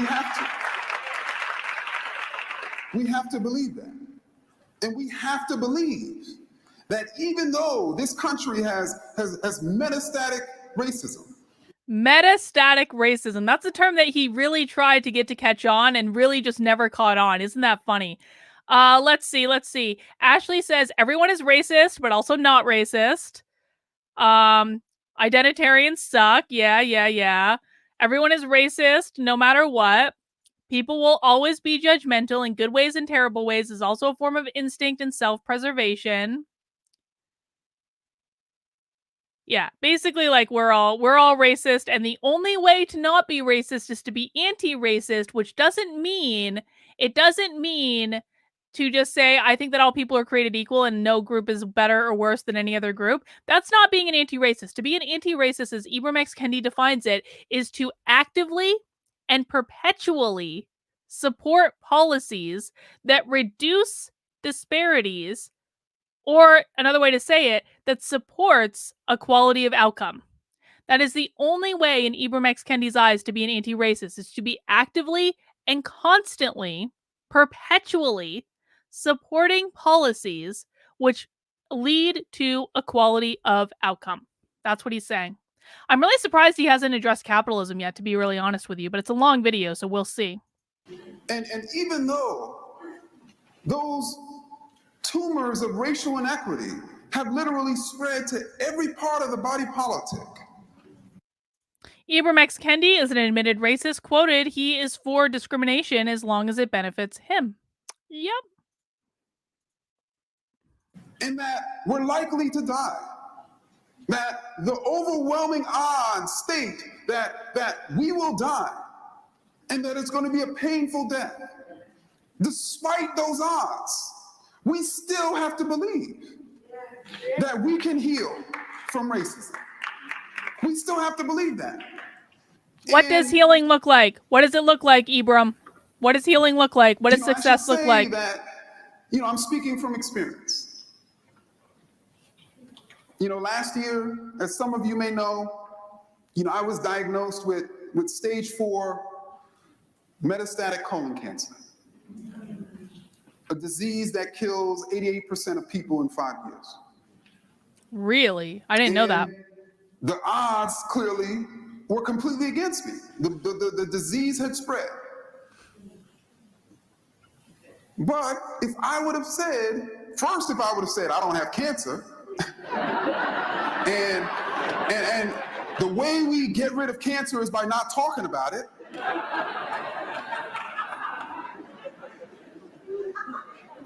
First I had to acknowledge that it was that bad. I first had to acknowledge that. And then I first, as we have to do with racism, have to acknowledge that in order for us to heal ourselves from this, individually and as a society, that we're going to go through some pain. And that pain is essential to healing. And that there's another side to that pain. Well, okay, so the difference between being an anti-racist and cancer is that cancer is a clearly defined scientific phenomenon of which there are known treatments, whereas being an anti-racist is a term that can mean anything that they want it to mean depending on the day. They change the definitions to whatever is convenient all the time. So no, this is not a good analogy. And we have to believe, even when we're going through that pain, that we can be healed. Because what else? By the way, I really only believe that people, I like, and again, like I have weird woo-woo beliefs, right? I believe that people who get cancer are getting cancer most of the time because they're really, really, really, really, really angry people, and they have a lot of anger that they have not managed well, and that anger then physically manifests itself in the body. I have actually, I'm going to step away for a second. I have a book on the bookshelf that tells me the psychological causes of different ailments. I'm going to just like give me 2 seconds, guys. 2 seconds. I'll be right back.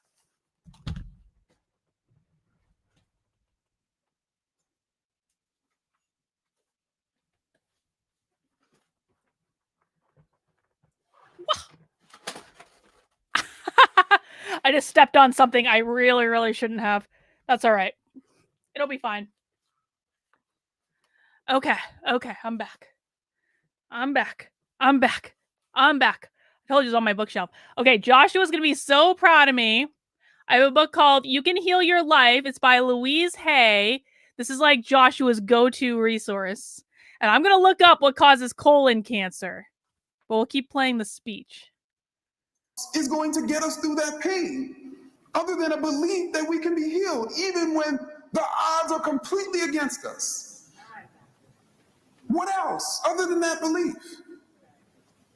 And so I challenge each of you to stop. Okay, here's what Louise Hay says about diseases related to the colon. She says it is caused by a fear of letting go and holding on to the past. Holy shit. You mean to tell me that someone who firmly believes that white people today are basically exactly like slave traders, you're telling me that they might be holding on to the past and that past may have literally caused them cancer, according to Louise Hay, right there, fear of letting go of the past. Isn't that funny? I wonder if there's just a general cancer one too. Let me see. Cancer. Oh, here's the one. Here's the one for cancer, just general cancer. Just generally, the cause of cancer is deep hurt, long-standing resentment, deep secret or grief eating away itself, carrying hatreds, or having a what's the use mentality. Huh. Isn't that funny?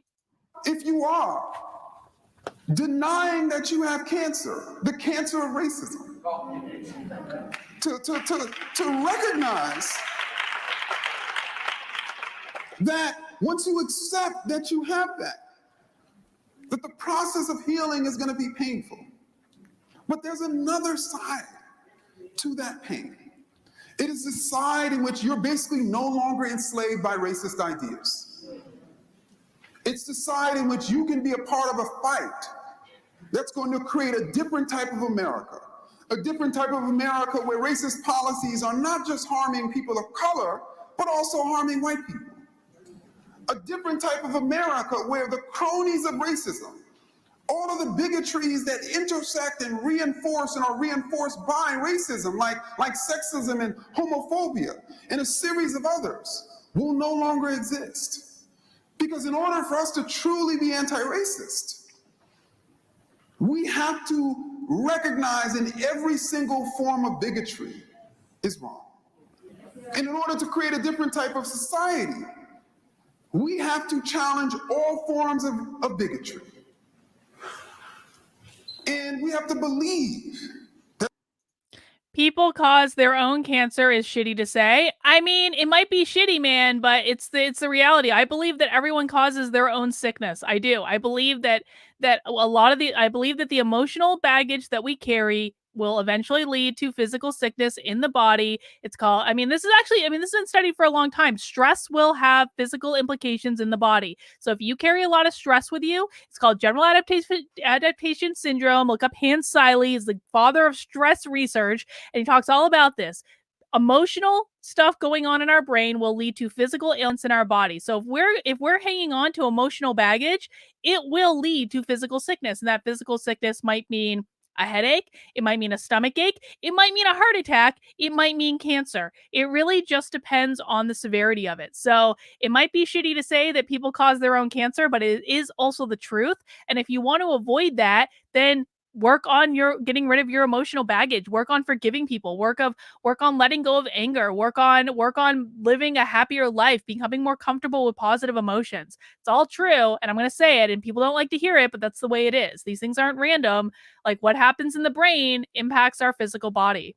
That is possible, and I believe it. I believe it. Thank you. Well, no, because a lot of times that has to do with stuff going on with them. I mean, children can get angry too, man, and it's not necessarily fair. I'm not saying that this is a fair thing, but there are other things that are going on. I don't want to get into a great grand lecture about how stuff in the head, like, if bad things are happening to kids, and kids especially haven't learned how to deal with anger or release anger or doing any of those things, and they're holding on to it, that will have physical implications. And again, that's not to say it's their fault. I'm not placing blame, but that's the way it is, man. TBS, I'm glad that my belief system doesn't say that, and neither does science. Science does say this. It doesn't matter whether it's self-imposed or not. Hans Seiley, he did a lot of research about this in the 50s. It's in medical journals. I know because I used it as part of my comprehensive exams when I was finishing my PhD. I had to write a goddamn 50-page fucking essay about this shit. This is all in medical journals, man. I'm not making this up. It's not about a belief system. This is about reality. People can like it or not, but that's the reality. Just Google it. Hans Seiley.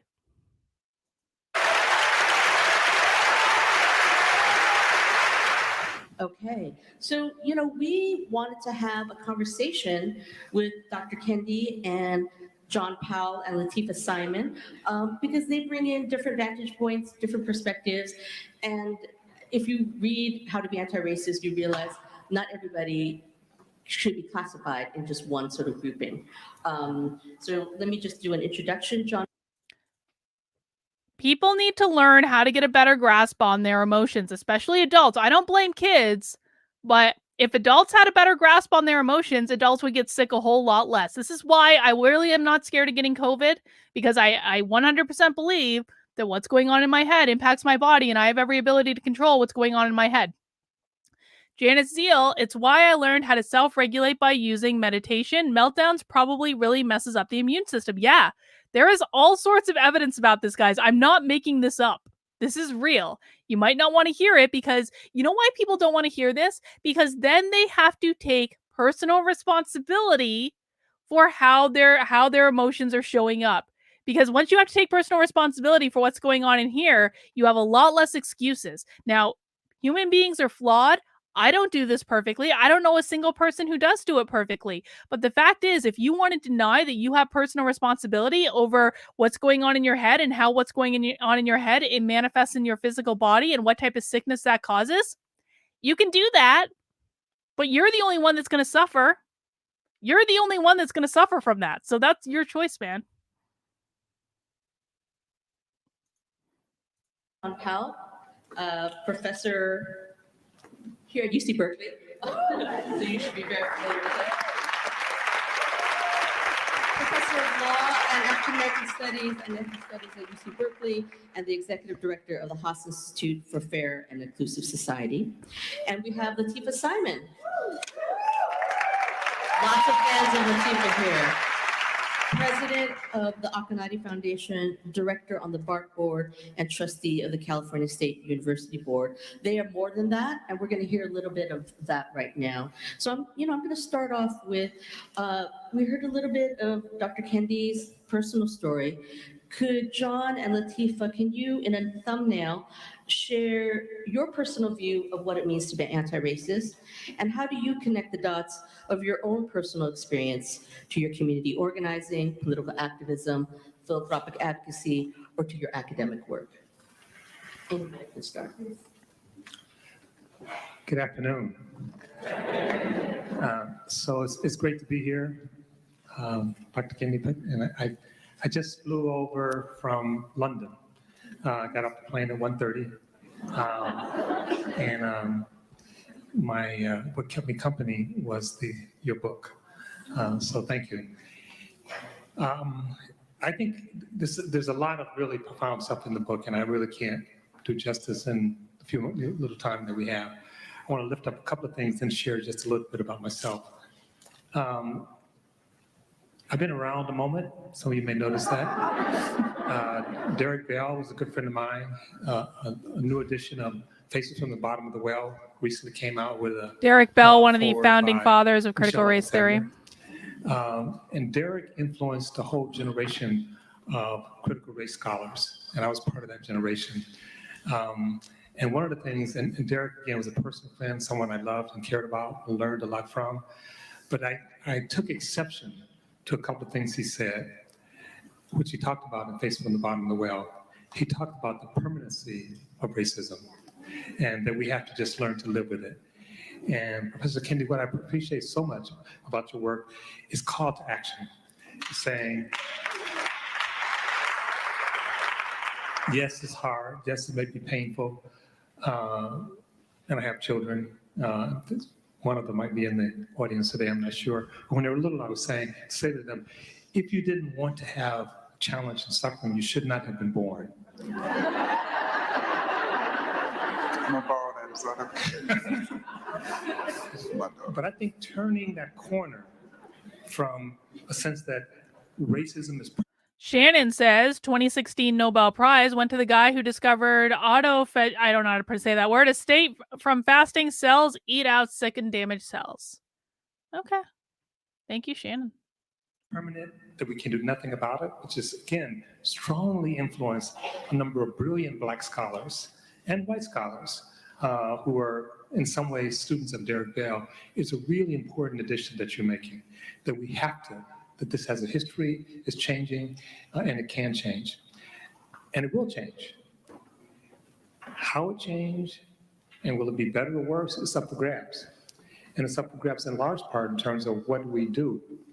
And so one of the things I want to give you is that I want to push you and maybe Professor Kendi a little bit and say, it's not enough to be anti-racist. It's not enough to be against something. You have to be for something. And so what are you for? What does success look like? I want a clear definition of what success looks like. My staff has been helping me prepare for this, EJ and others, and they're saying, really, when you look at your work and Professor Kendi's work, use different words, but there's a lot of similarity.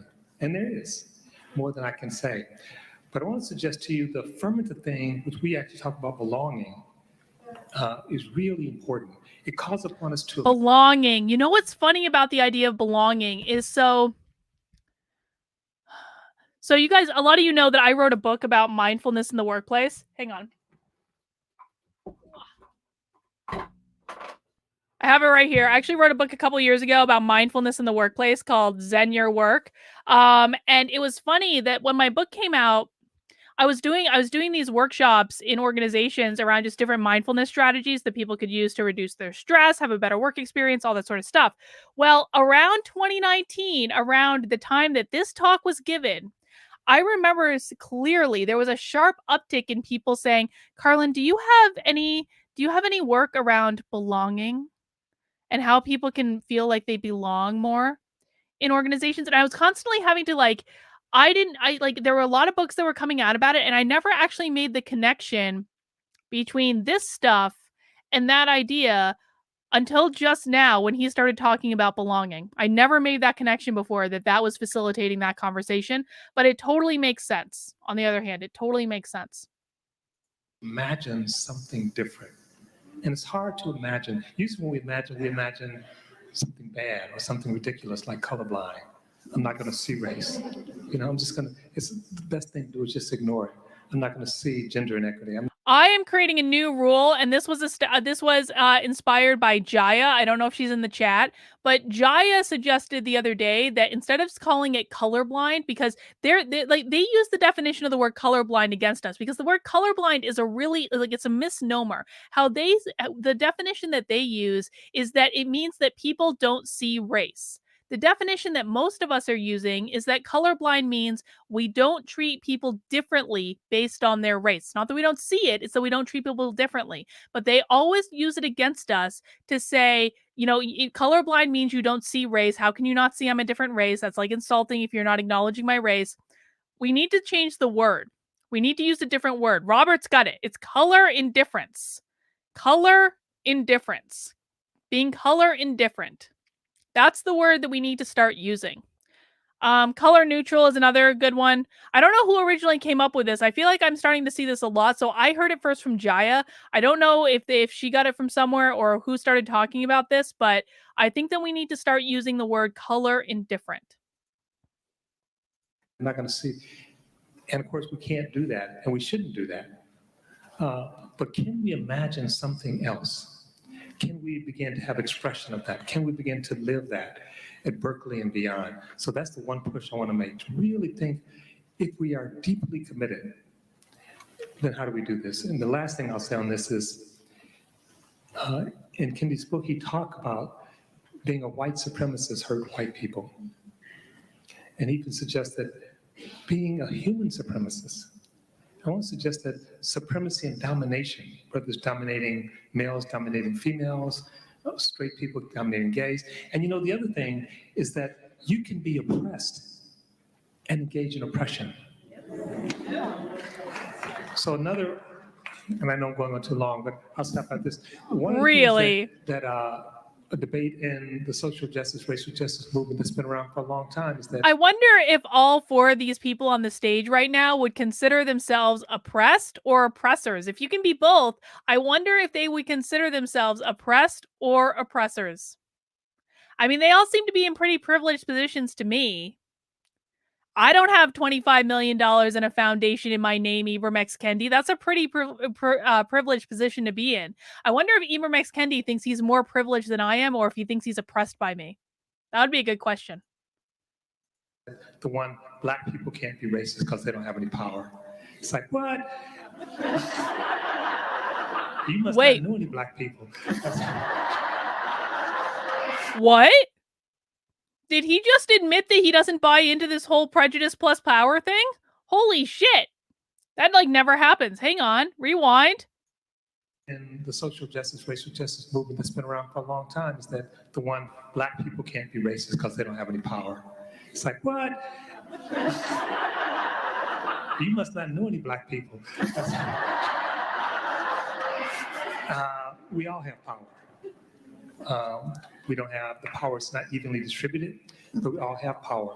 And one of the things that makes it hard to really challenge racism at a policy level, at a structural level, at an institutional level, at a deep level, is that our power with, not power over, because we're not trying to dominate, power requires connection.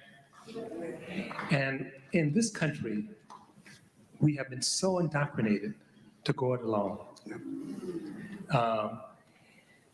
And the one thing I would say about health, and I had read about the struggle with cancer. Yeah, Steven's saying, did he actually say something I partially agree with? He did. You want to know why? Probably because he's old school. He's probably old school in this movement, and he's kind of like, I don't buy into all this stuff you young whippersnappers are saying.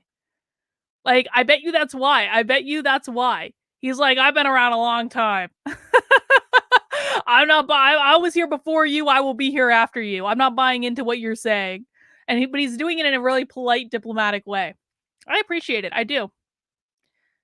I appreciate it. And I watched my father and my family struggle with illness, and myself. No one gets through it alone. We need each other. That's how we heal. We need each other. So that's how I feel. That's how I feel since growing up in a family of 9 children, where we struggled economically, we struggled in terms of a number of things, but we have just tremendous caring and love for each other. And I just came back from London, and before London, this is not to get your sympathy, President Kendi said, if you want to support us, you give us money, not your sympathy. And your time. But I just came back from visiting my dad at his 99th birthday.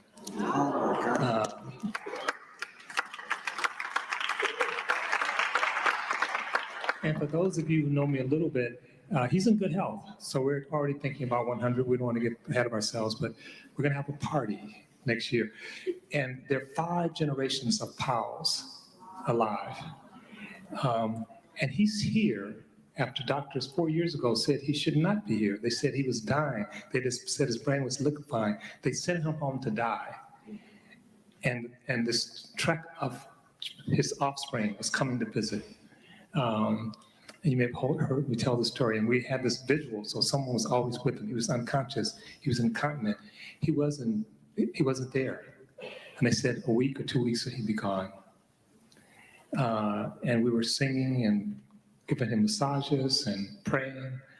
And then I was on the visual. I was sleeping in his. I don't want to fast forward because I feel like fast forwarding is going to fuck it all up. He hadn't talked for about 2 weeks.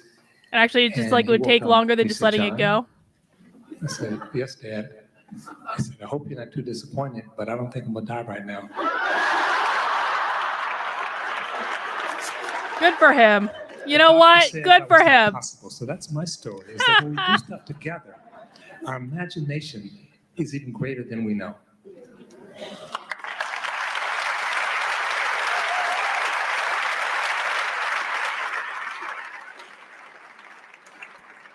Behold the truth tellers, right? I'll say that again. Behold these truth tellers. I get to sit with heroes. And I also got to represent. I'm a sister up here, so I gotta try to. I can't do what he just did or what you do. I see you doing all the time, but I will say, in reading the text.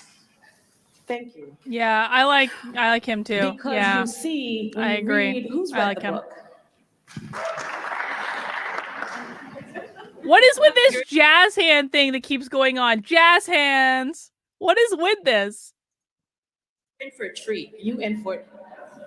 The mirror that you shine back to those of many of us, most of us in this audience, you clarify what we've been taught not only by our political mentors, but the spiritual one, what we've been taught by God, that racism in its essence is a sin and that it is seductive. You also talk to us, and I'm going to tell you my story too, but what I love so much about what you pose to all of us who are fighting this beast, this sin, this seductive drug that tells you as a Black woman that I am less human than you, that I am not deserving. My children are not deserving of the same humanity as their white counterpart. It is seductive to believe and talk about.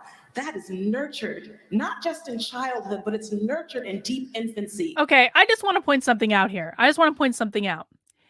Delivery is like a good 80% of the battle. Anytime you're giving a speech or presentation or anything where you're speaking in public, if you deliver it with confidence and oomph and gusto, most of the time people don't pay attention to what you're saying anyway. They pay attention to how you say it.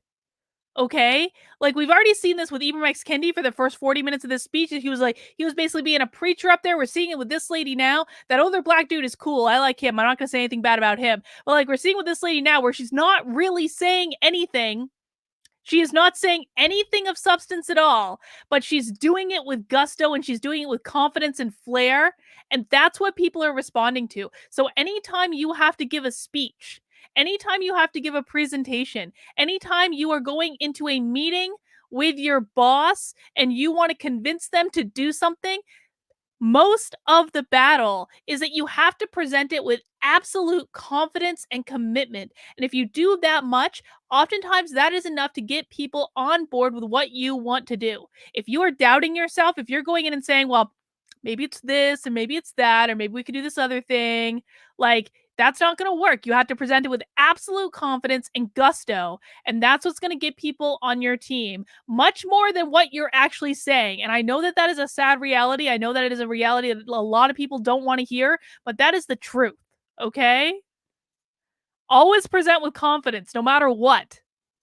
And in the womb. And for those of us who are warring against something so invasive as not just white supremacy, you also talk about white supremacy as an additive to racism.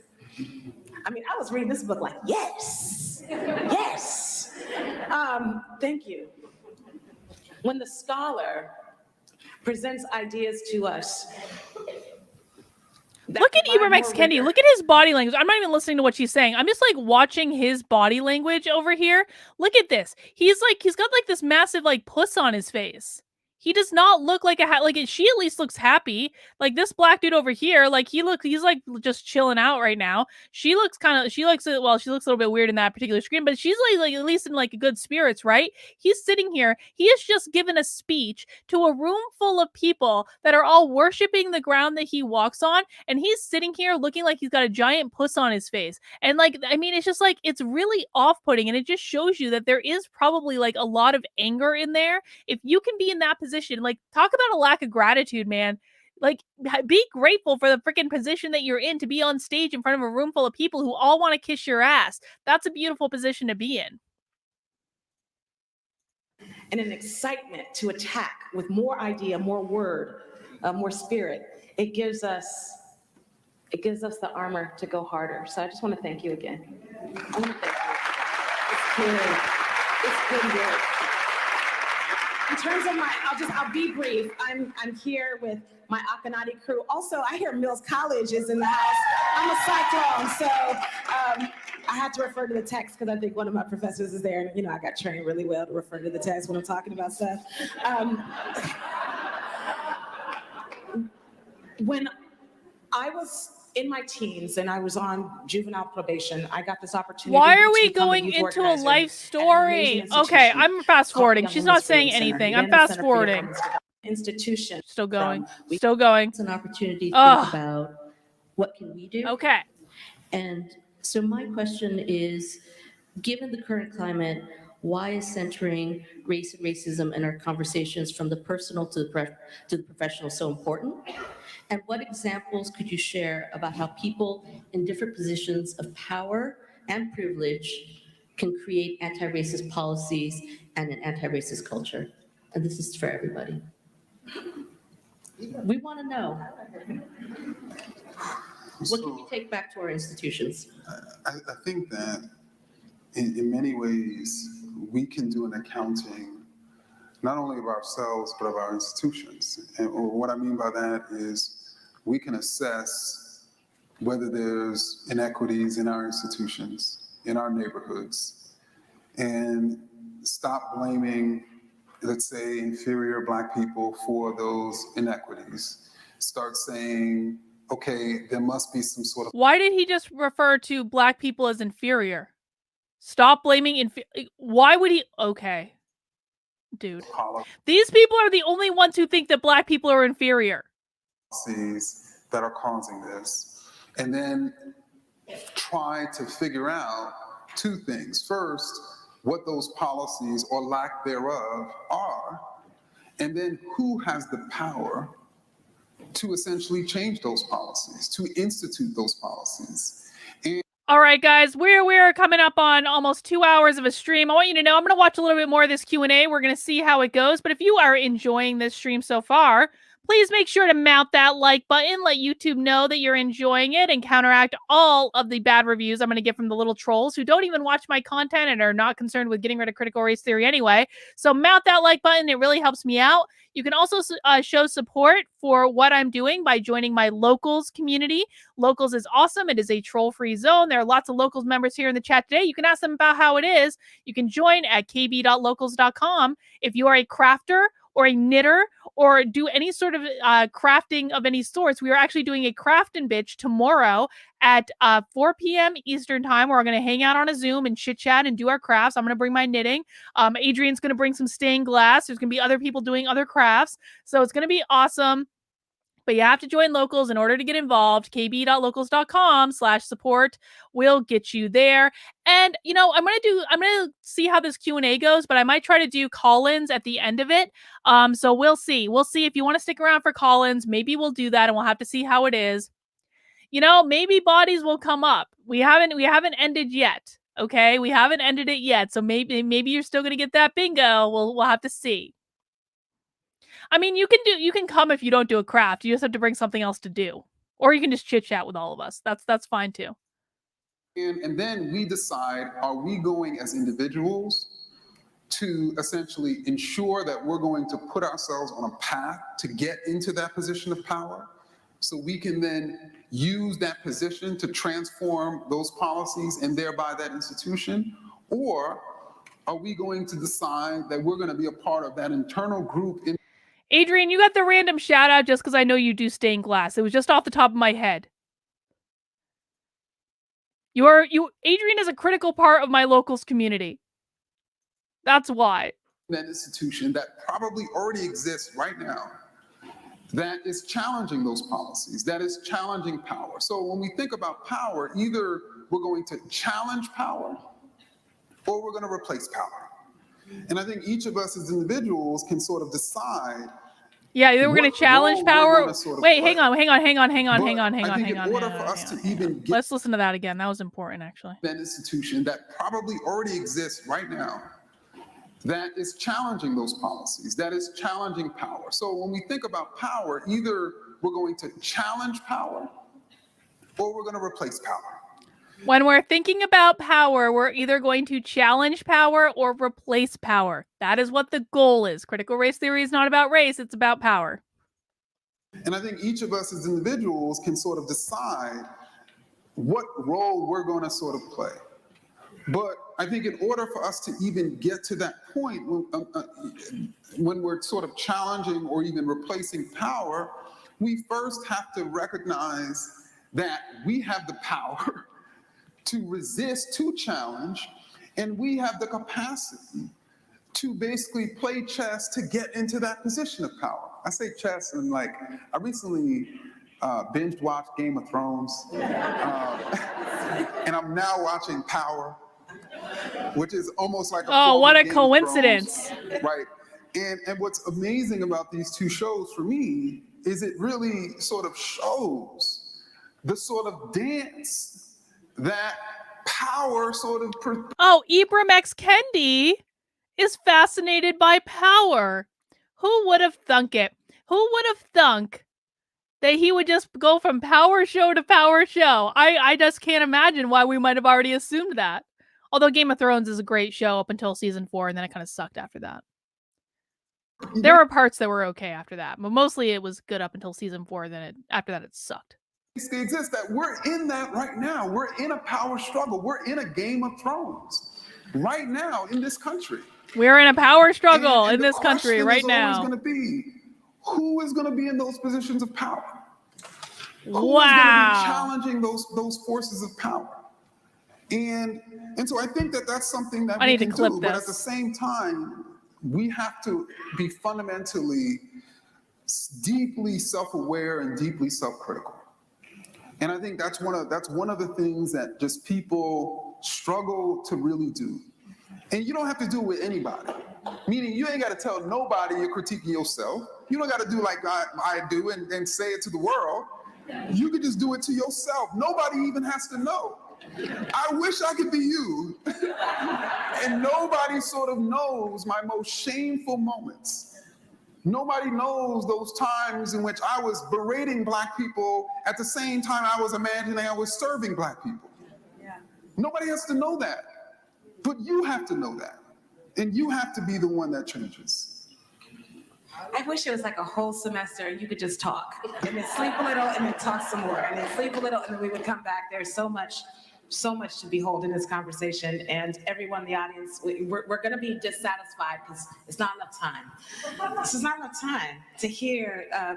Again, I think that there's a blessing coming from you, not only in your words, in your spirit. So thank you so much. I think what is extremely important about this moment in time, and in your book, you say not only that we need to take responsibility for our interactions with each other in our institutions, but like you almost give a how dare you not confront racism and power wherever you are, that we don't have the luxury to not, right? So whether it's in the Gap or in class, I was talking to somebody who worked in a big tech company, and he said, we just hire people that we like have hung out with.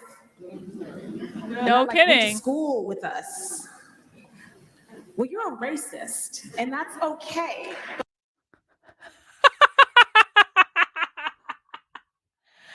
Okay, so how many people here have been taught about networking at some point in their life? Either you went to school and you were taught that like networking in college is a good idea, networking in the real world is a good idea, going to networking events is a good idea. How many people have been taught about networking and the importance of that in terms of advancing your career? I did a whole goddamn presentation about this where I talked about how people make decisions based on emotions, and if they like you, they are much more inclined to hire you. And how are they inclined to and why would someone be inclined to like you? Well, because you've networked with them, you've gotten to know them, you've built a relationship with them. They're much more inclined to hire you if they feel like you're a known quantity to them, even if you aren't a perfect fit for the job, because they feel comfortable with you. Lots of people have been taught about this. Congratulations, you're all a bunch of racists. If you have ever networked in your life for a job, you are a racist, according to this lady. My God. Don't listen to this advice. This is bad advice. You are not a racist if you have done networking. You are smart. That is like the soft freaking politics of the workplace, man. It's just the way it is. And it's never going to change no matter how much these people try, because it's how the brain works. But let's have that conversation. Let's have it. Let's have it and admit to it. It's a dirty, dirty word to admit. And by the way, didn't she just use racist as a pejorative? Because I thought we learned like 20 minutes ago in this speech, not in terms of the stream, but in terms of the speech, I thought we learned like not too long ago that Ibram X. Kendi was like, racism isn't really a pejorative. It's not really a pejorative to call someone a racist. And then she just used it as a pejorative. She just completely contradicted that. If you are only hiring people you know, you are a racist. She's used it as a pejorative. They need to make up their minds. They need to all get on the same page. Is being a racist a pejorative, or is it not a pejorative? It's to admit you're an alcoholic, to admit that you have a disease, to admit that you're struggling with something.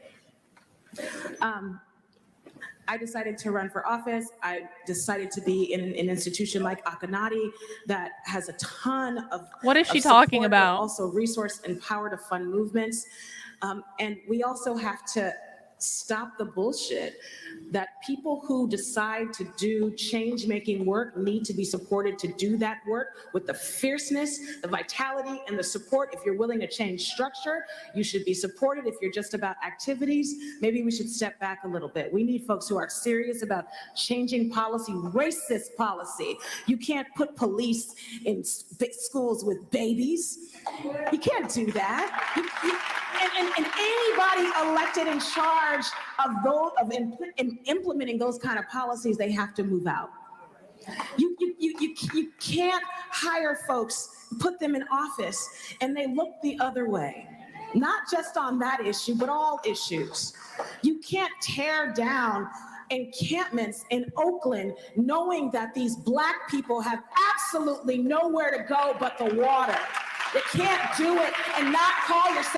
Did she just suggest that they're sending Black people into the sea in Oakland? Wow. Okay. For racist, I have to sometimes look at myself and say, how in the work that I'm doing, and your book helps, I'm like, oh my goodness, I'm not going to hold myself accountable for my own anti-Blackness, which I believe oftentimes I have none. I think. Okay, guys, let me ask this. Do you guys want to do call-ins? If you want to do call-ins, then type Y into the chat. If you don't want to do call-ins or you don't care, type N into the chat. I want to gauge the room because I'm open to doing call-ins. I'm also open to not doing call-ins. I just want to see if people are interested in calling in and having a quick chat with me about this or whatever else. I'm kind of just getting bored with the presentation. So let me know if you want to do call-ins in the chat and we'll see what's up. We're complicit, every one of us. And until we get there, we can't ride.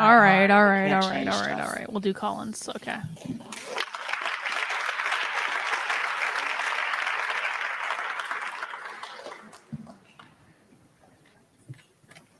So,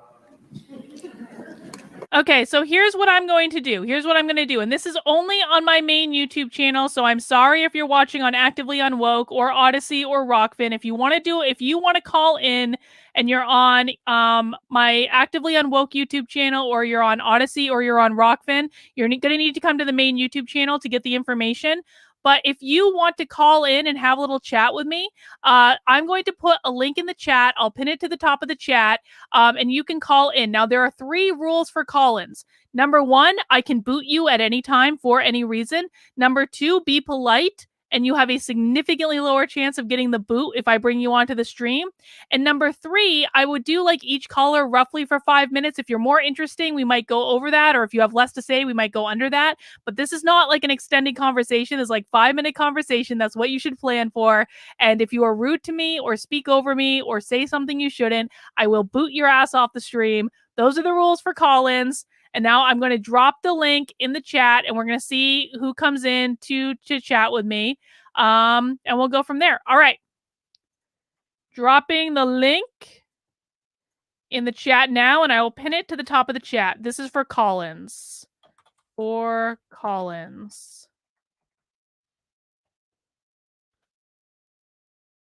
That is the link to join. I will replace the pin thing, and we'll see who joins. And until then, we will continue to enjoy this rousing conversation. I need to read Kendi's book a few more times. But here's one thing I noticed in a quick read. What I take away from it in part is like when you make the culture of poverty argument, and you're comparing the hierarchy of cultures. And one of the things I'll take away from it is this idea that you normalize white culture, and that becomes what all other cultures are measured against. And that's problematic for a lot of reasons. Excuse me. So I actually want to use that same idea to critique the idea of. All right. Well, we have our first call in. Oh, I see another one coming up. Excellent, excellent, excellent. And this caller actually joined me last night, so I already know. Oh, we got a couple call-ins. Excellent. Awesome. So the first one, I'm just basically taking call-ins as you join the stream. And guys, if we go back to Ibram X Kendi, we do. If we don't, we don't. I'm not really that worried about it. But our first caller actually joined me last night for call-ins, and I really enjoyed our conversation. Paxton, welcome back. Hi, Carlin. First of all, I'm looking for your email address because, and this is not on topic, but I'm looking for your email address because in the federal courthouse in Chicago, there is a teacher from Skokie Evanston School District, which is a suburb of Chicago, who is filing a federal civil lawsuit because she is alleging that she's been racially discriminated against according to her 14th Amendment rights. She's a white woman. She's a drama teacher. Mm-hmm. And she got an award a couple of years ago, but all of a sudden now they're just dissing her all over the classroom and everything, and forcing her to go to the diversity training and just doing all kinds of crap for her. But it says all this in a news article that I want to forward to you. Okay. And I cannot find your email address to save my soul. That's all right. That's all right. The best place to forward that to me, and it's actually going to be in the description of the stream, but if you go to drcarlin.com/contact, there's a form that you can fill out, and that way you can get in touch with me, and then and you can send me the initial email, and then if you need to send me documents or something, I can reply from there, and we can get that under control. But if you go to drcarlin.com and go to the contact page, that's the best way to reach me. Okay, that's all I really wanted to shout out. I came in late, and so I was trying to figure out who that little person was next to the bearded man who looks like T.S. Eliot. I was trying to figure out who that was. Well, you didn't miss much, Paxton, but I want you to know I clipped our chat from last night, and it's going to be going up onto the channel because I enjoyed it so much. So I appreciate you calling in. Okay, well, I'm signing off for now and let some other people talk. All right. Thank you, Paxton. Have a good one. Thanks. All right. So, guys, if you want to call in, I've got a few more call-ins for right now. And then once we get done with call-ins, I'm probably going to just take it easy for the rest of the night and get my 4th of July weekend started. But we'll take a couple more call-ins. If it is pinned to the top of the stream, if you are on my main YouTube channel. And the next call-in we're going to have is, I'm sorry, I'm going to totally mispronounce your name. I don't know how to pronounce your name. How do you pronounce your name? Nadezhda. Nadezhda. That's much better than I was going to do. Hi, welcome to the stream. Hello. I've been watching your channel for maybe about a year now, and I was really interested because I don't get to talk to a lot of former Democrats, liberals who actually came over. So I was really interested in watching what you had to say. Mm-hmm. And I really like you and your channel. I really like how you're outspoken and you're not afraid of just people criticizing you. Thank you.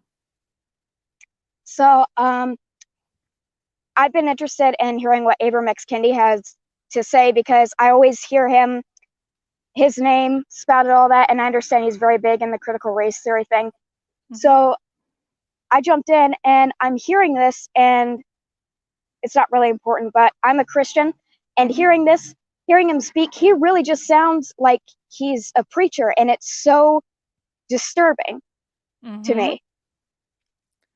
And that leaves me to wonder, are these people really capable of self-reflection? I don't think they are.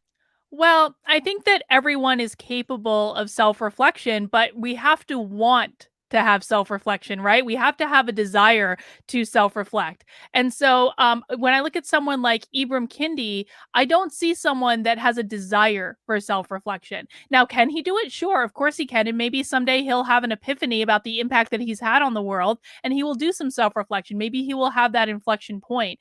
But I agree with you. I think he does sound like a preacher, and I think that is just more like they treat this like a religion. Critical race theory, wokeism, however you want to call it, it is functionally a secular or like a secular religion, and racism is their god. And so it doesn't surprise me at all that he is acting like a preacher, probably because that's just like some of his role models growing up, I would assume, but also because that is what this is. I know, and you said that you have to want to have self-reflection. I understand that some of these people listening to this, they probably have genuine good intentions, like they want the world to get better, they want racism to go away. But what I find, like, they have to know, how do you get to the point where you don't think self-reflection is necessary to try to discover the truth, like what's actually good? How do you get to that point to just let me see believing that, I'm going to try to pull up a chart really quickly that I don't know if I'm going to actually be able to find it. Hang on.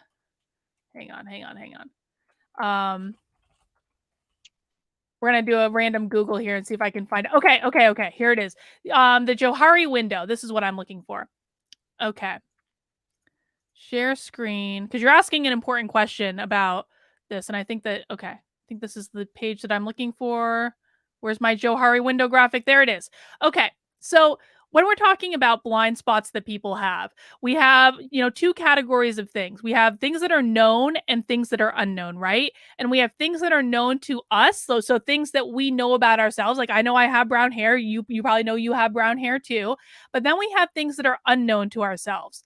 We also have things that others can see about us that we don't want to see ourselves. And we have things that are just like about us that are unknown to others. So there are really 4 categories of things. Things that are known to us and to others, things that are known to others but not known to us, and vice versa, and things that are unknown to both. So when we're looking at Ibram X. Kendi and seeing kind of his lack of self-reflection in certain areas, what we're really seeing is that he has blind spots that are unknown to him, but that might be known to others. Right? Because sometimes it's easier for us to see things in other people than it is for those people to see things in and of themselves.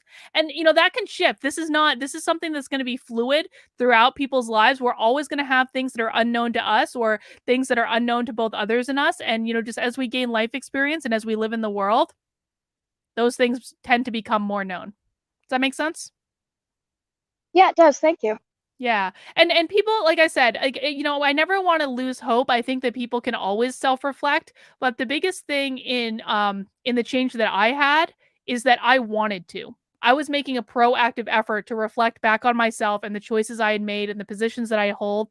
And that's a really painful process to go through. There's a lot of cognitive dissonance in that process. And most people, when they go through that process, they're going to want to run right back to their comfort zone because it is an incredibly painful thing. And so I try to be a little bit generous with people who are not doing it, because I understand why they wouldn't do it. But always have hope. All right? Yeah. Oh, I'm sorry. One more thing before you kick me off. That's okay. So, I've tried to. I realize this might be a moot point.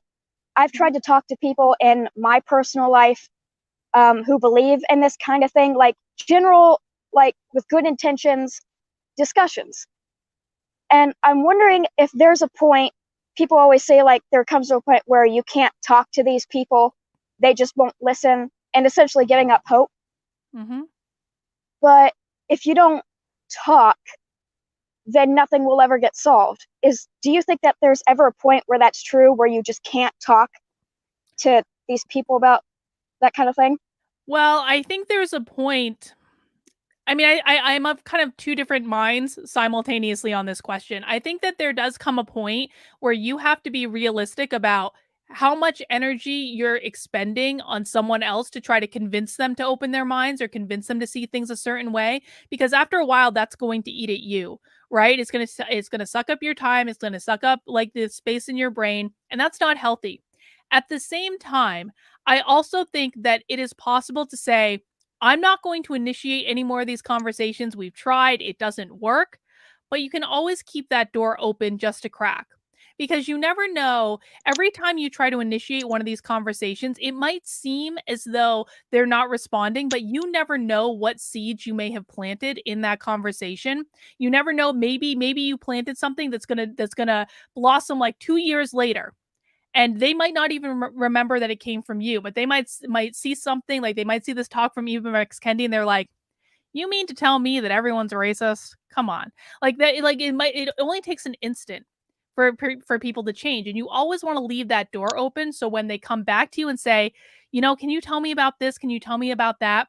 You don't want to hold it against them that these conversations didn't work out. You always want to just approach them with the love and the grace that you probably wish they had approached you. And so I think a Yeah. lot of people, they get angry and they get bitter and they're like, "Why didn't you listen to me before?" Well, you're not creating a comfortable situation for people to be able to have those discussions. You need to make it comfortable and non-judgmental, and just knowing that many of us have been through the same thing. Make sense? Yeah, it does. Thank you for having me on here. Yeah, thank you for coming on. What a great call, and I hope to see you again in the future. Thank you. Have a good All day. right. Bye. All right, folks, I've got one more call in for right now. I'm open to doing a couple more than that. So if you would like to call in and have a little brief chat, it is pinned to the top of my primary YouTube channel. It's not on Actively Unwoke. I'm sorry. I'm not gonna manage a whole bunch of different places, but it is pinned to the top of my primary YouTube channel for the link to call in. And right now we are going to welcome Chris. Hi, Chris. Hey, Carlin, how are you doing? Happy Friday. Good. How are you? I'm doing great. And in honor of the cause, I did slip the like button a roofie before I mounted it. Thank you. Appreciate that. Make it a little easier. Yes. So I think you hit on something that I've been thinking about a lot about, is the use of racist as a pejorative. Mm-hmm. Either it is or it isn't. But I think that the way it's being used, it's meant to be both. And that's a feature, not a bug. Yep, I agree. Mm-hmm. And so I will push back just a little bit on the idea of CRT being anti-white. And the reason why is because when you use racist as a pejorative, it is easy to say that whiteness is evil. Whiteness is a bad thing because you're conflating whiteness with racist and racist with bad. And they're also conflating blackness with inferiority, which I think is as equally as racist. Agreed. So it's actually anti-black just as much as it's right. anti-white. So why are we calling out one specific form of racism when it's racist against a whole bunch of different groups of people? So the reason why, and I think that, again, this is a feature, not a bug, is because it's meant to, and I hate to say this, but it is an actual dog whistle. It is meant to inflame identitarians. If you are a collectivist, if you are an identitarian, you will see it as anti-white, which is not false, but it's just a small part of it. Well, but here's the thing, Chris, is when we are using the terminology anti-white, we're only feeding that. We're playing by the rules that they've set. This is why I refuse to use that terminology, because not only is it an incomplete version of what is going on, it also ignores the power aspect of it, and it ignores how it impacts a bunch of other different groups. And most importantly, we're playing by the rules that the left has written. I refuse to play by these rules because I think that it is fanning the flames of identitarians on the right just as much as it's fanning the flames of identitarians on the left. And, you know, what I asked several times throughout the presentation, what does success look like? Success for me looks like a colorblind or color indifferent world in which we are focused on individual achievement and meritocracy. That's what success looks like. So I will not refer to critical race theory as anti-white because I think it plays into the left's hands. I think it fans the flames of identitarianism and collectivism, and that's not what I want to achieve in this. Yeah, and I agree. I think that is just a very shallow surface understanding. Factually, I think it is anti-white, but I agree with you completely about not referring to it as anti-white because, again, that's just a shallow look at it. It's also anti-black. It's anti-individualist. Right. It's anti a lot of things that if you only refer to it that way, you are missing your dupe. You're playing into how you're being led to believe, and that it only encourages the division. Right. So I think as a factual matter, I think it is, but as a realistic way of defeating it, I absolutely agree with you that we shouldn't be looking at it and that way. And I think that when he goes off script, when he's answering the questions, and I think it jumped out at you, is that he sees it as power. It is a power game. And it's no different than capitalism calling capitalism anti-poor. It's not about anti-worker, anti-poor. If you want to frame it that way and you want to divide people, then Marxism, yeah, it's anti-poor, it's anti-labor. But that's not what Marxism is at its core about. Marxism is about power, and CRT is about power. Mm-hmm. The effect of it is coincidental. And like you said, if race stops working, they'll move to something else. That's exactly right. And what I would encourage people to do who are pissed off at me for saying that it's not anti-white and refusing to refer to it that way, I would encourage everyone to look at the people who are claiming that it is and that that's all it is, and look at how they're ignoring every other component of critical race theory. They're ignoring every other component of it. I've had thousands of people in the last week that are doing this on my Twitter, on my YouTube. I've seen this happen in person. They're absolutely ignoring the other aspects of it. So, I mean, if people want to refer to it as anti-white, I guess that's one way to go, but I don't think it's productive. I don't think it's going to help solve the problem. I think it's only going to make the problem worse. And I think that people are also aligning with very, very bad people who all have nefarious agendas by doing that. And so that is why I'm refusing to do this. I'm refusing to play this game. And if it upsets people, I'm sorry, but there are plenty of people who will tell you exactly what you want to hear, and I suggest maybe you go to them. I don't know. Yeah, and also welcome to hopefully the Mises Caucus. Yes, yes, absolutely. So I remember a long time ago, I had recommended that you reach out to Tom Woods, and he was my gateway drug into libertarianism and the Mises Caucus. I'm still kind of a conservatarian, but I'm definitely buck the label of just straight up neocon type conservative. And I think, especially for people who are against collectivism, who are against identitarianism, that you will find a welcome, happy home. I completely agree. The Mises Caucus is the best. They're completely opposed to identity politics, and I haven't really heard a lot about it since I've been involved with it. In fact, there's been a downright aversion to anything identity politics, and it's been very, very refreshing. And I strongly recommend that if people think the Libertarian Party sucks, you have to look at the Mises Caucus. The Mises Caucus is the future. All right, Chris, anything else for today? No, thanks. Have a good one. Hey, thank you for joining me. I appreciate it. All right. All right, guys. Dragon Water just saying hi since I found the stream. Have a nice day. Thank you, Dragon Water. I always appreciate the support. All right, we have one more caller for today, or at least for the moment. Maybe we'll get another one in between now and then. Brittany, welcome to the stream. And you, oh, there you are. Hello. Hi. Can you hear me okay? I have my headset on. Yeah, you're good. What's up? Okay, so I had a question. I know certain quote unquote conservatives have been attacking you, and I just want you to know that it's not just you. They're attacking other conservatives. I consider myself a constitutional conservative because I don't want to live in the past, but I do consider the Constitution like the guiding of our nation, you know, like the document that we're supposed to. Me too. Silly us, huh? Right. So, well, a new branch of conservatism has popped up, the conscious conservatives. Oh, I know them. I don't like them. And I get attacked constantly by these people.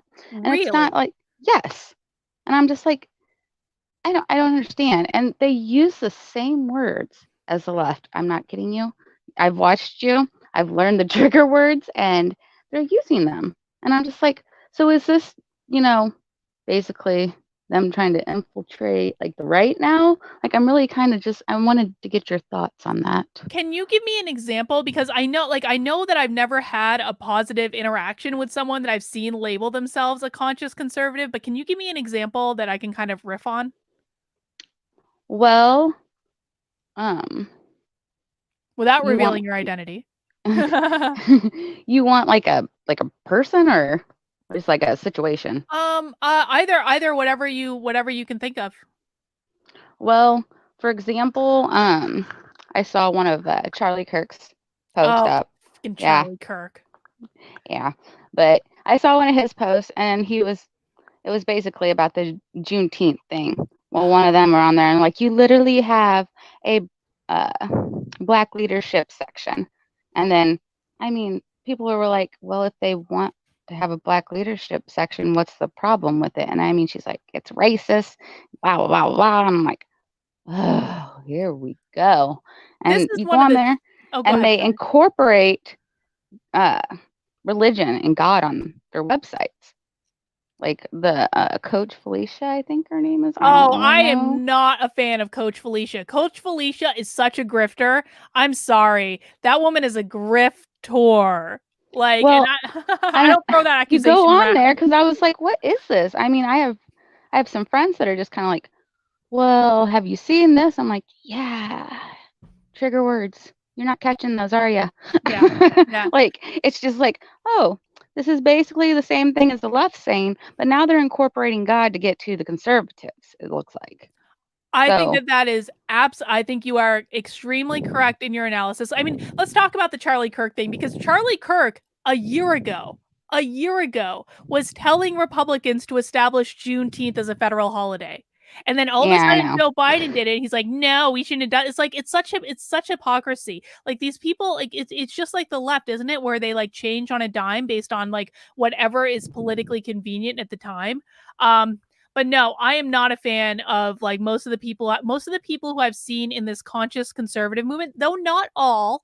I will say that not all, but most of them, they do act like the woke left. I 100% agree. And it's I mean, the thing that's alarming for me and why I really ended up gravitating more towards the libertarians at the end of the day was because, like, I don't really care if people agree with me. I don't really care if people live their lives differently than what I would choose, because that's what freedom means. Freedom means the ability for you to do whatever you want in your life, as long as you're not impacting me or taking my stuff or harming me. I don't really care. Do whatever you want. I don't have to agree with it. That's how I wanted to exist. I just wanted to be left alone. And I don't get that. I don't get the sense that that's what the conscious conservatives want to do, is they want to take an authoritarian stance to be like, if you differ with us, you are wrong. Well, everyone lives a different Right. life, right? Yes, and that's exactly how I am, but I don't know. I'm more like, I guess I would be I don't even know if this thing a right-leaning libertarian if I ever was one. Yeah, I come from a really blue state.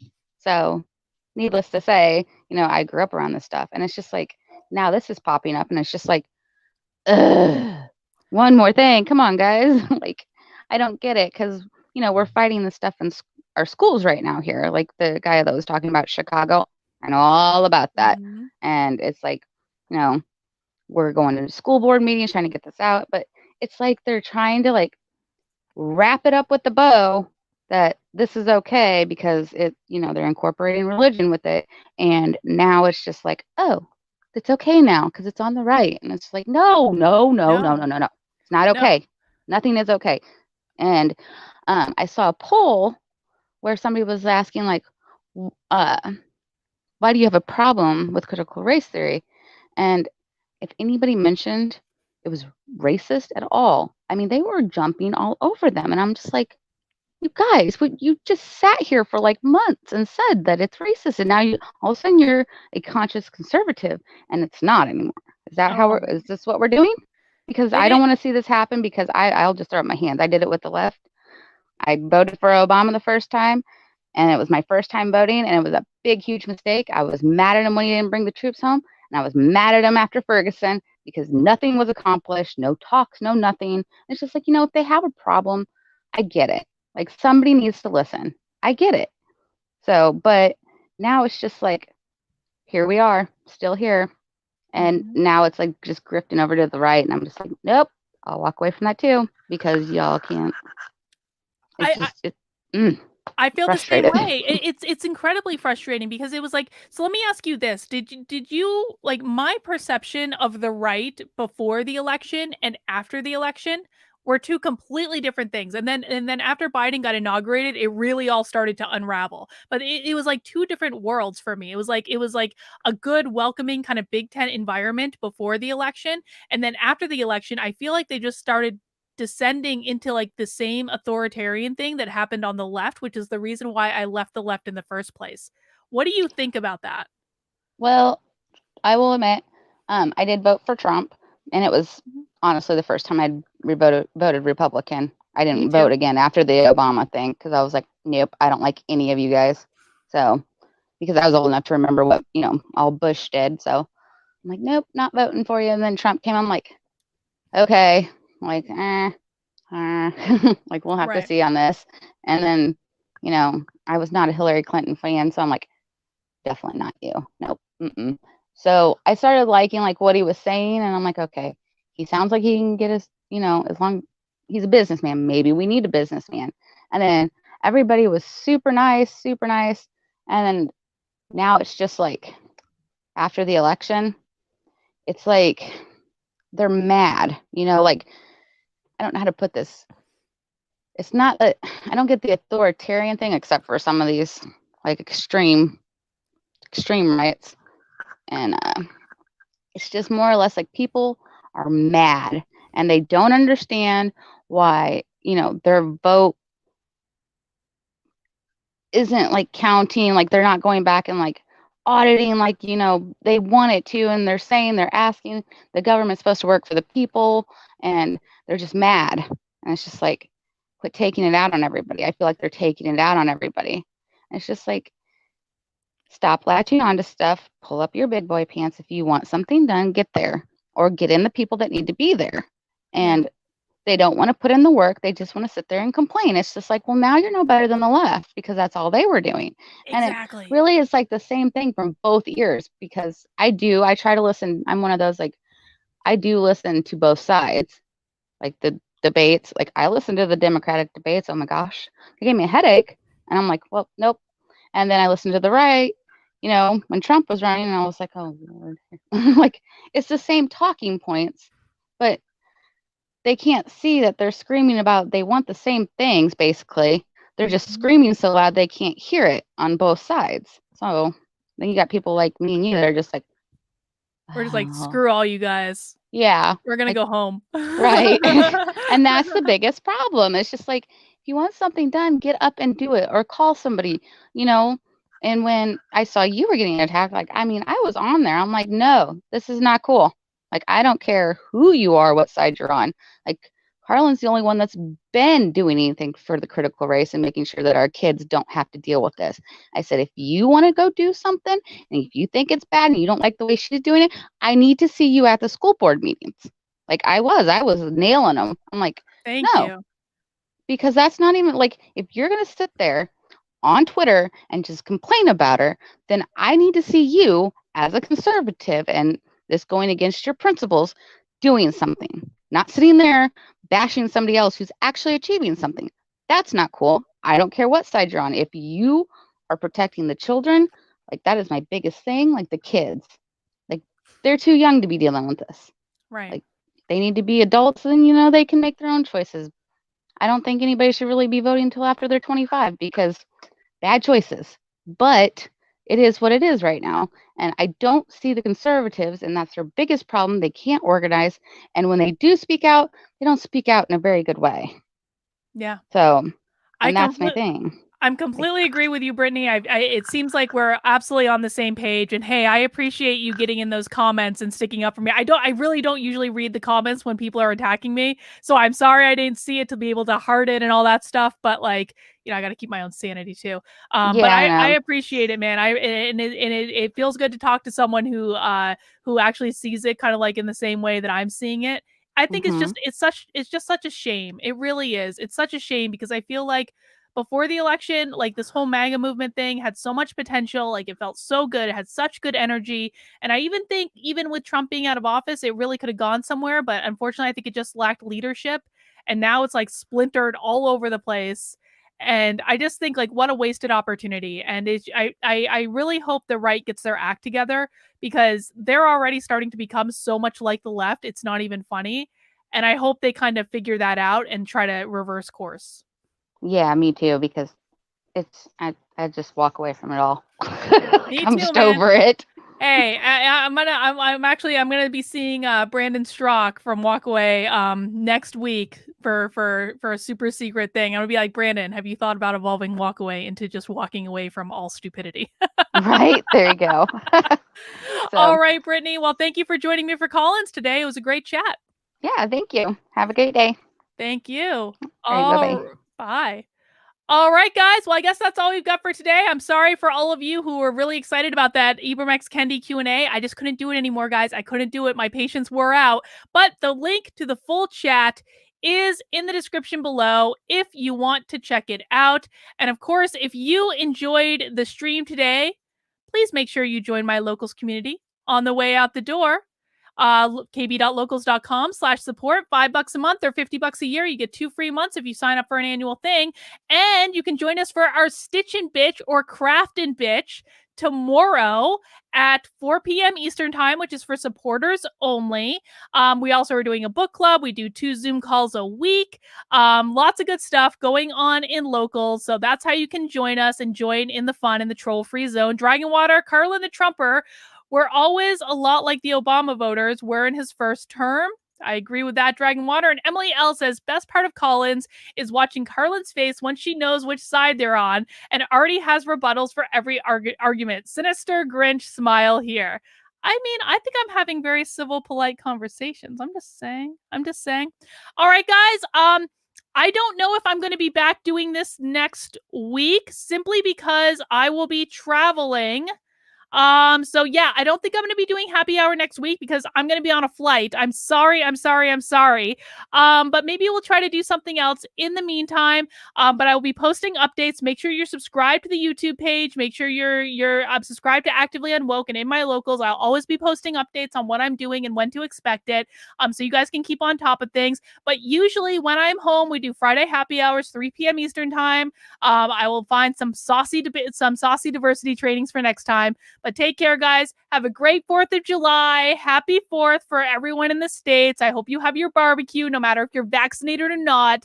You don't need Biden's permission to have a barbecue. And take care, guys. We'll see you soon. Bye.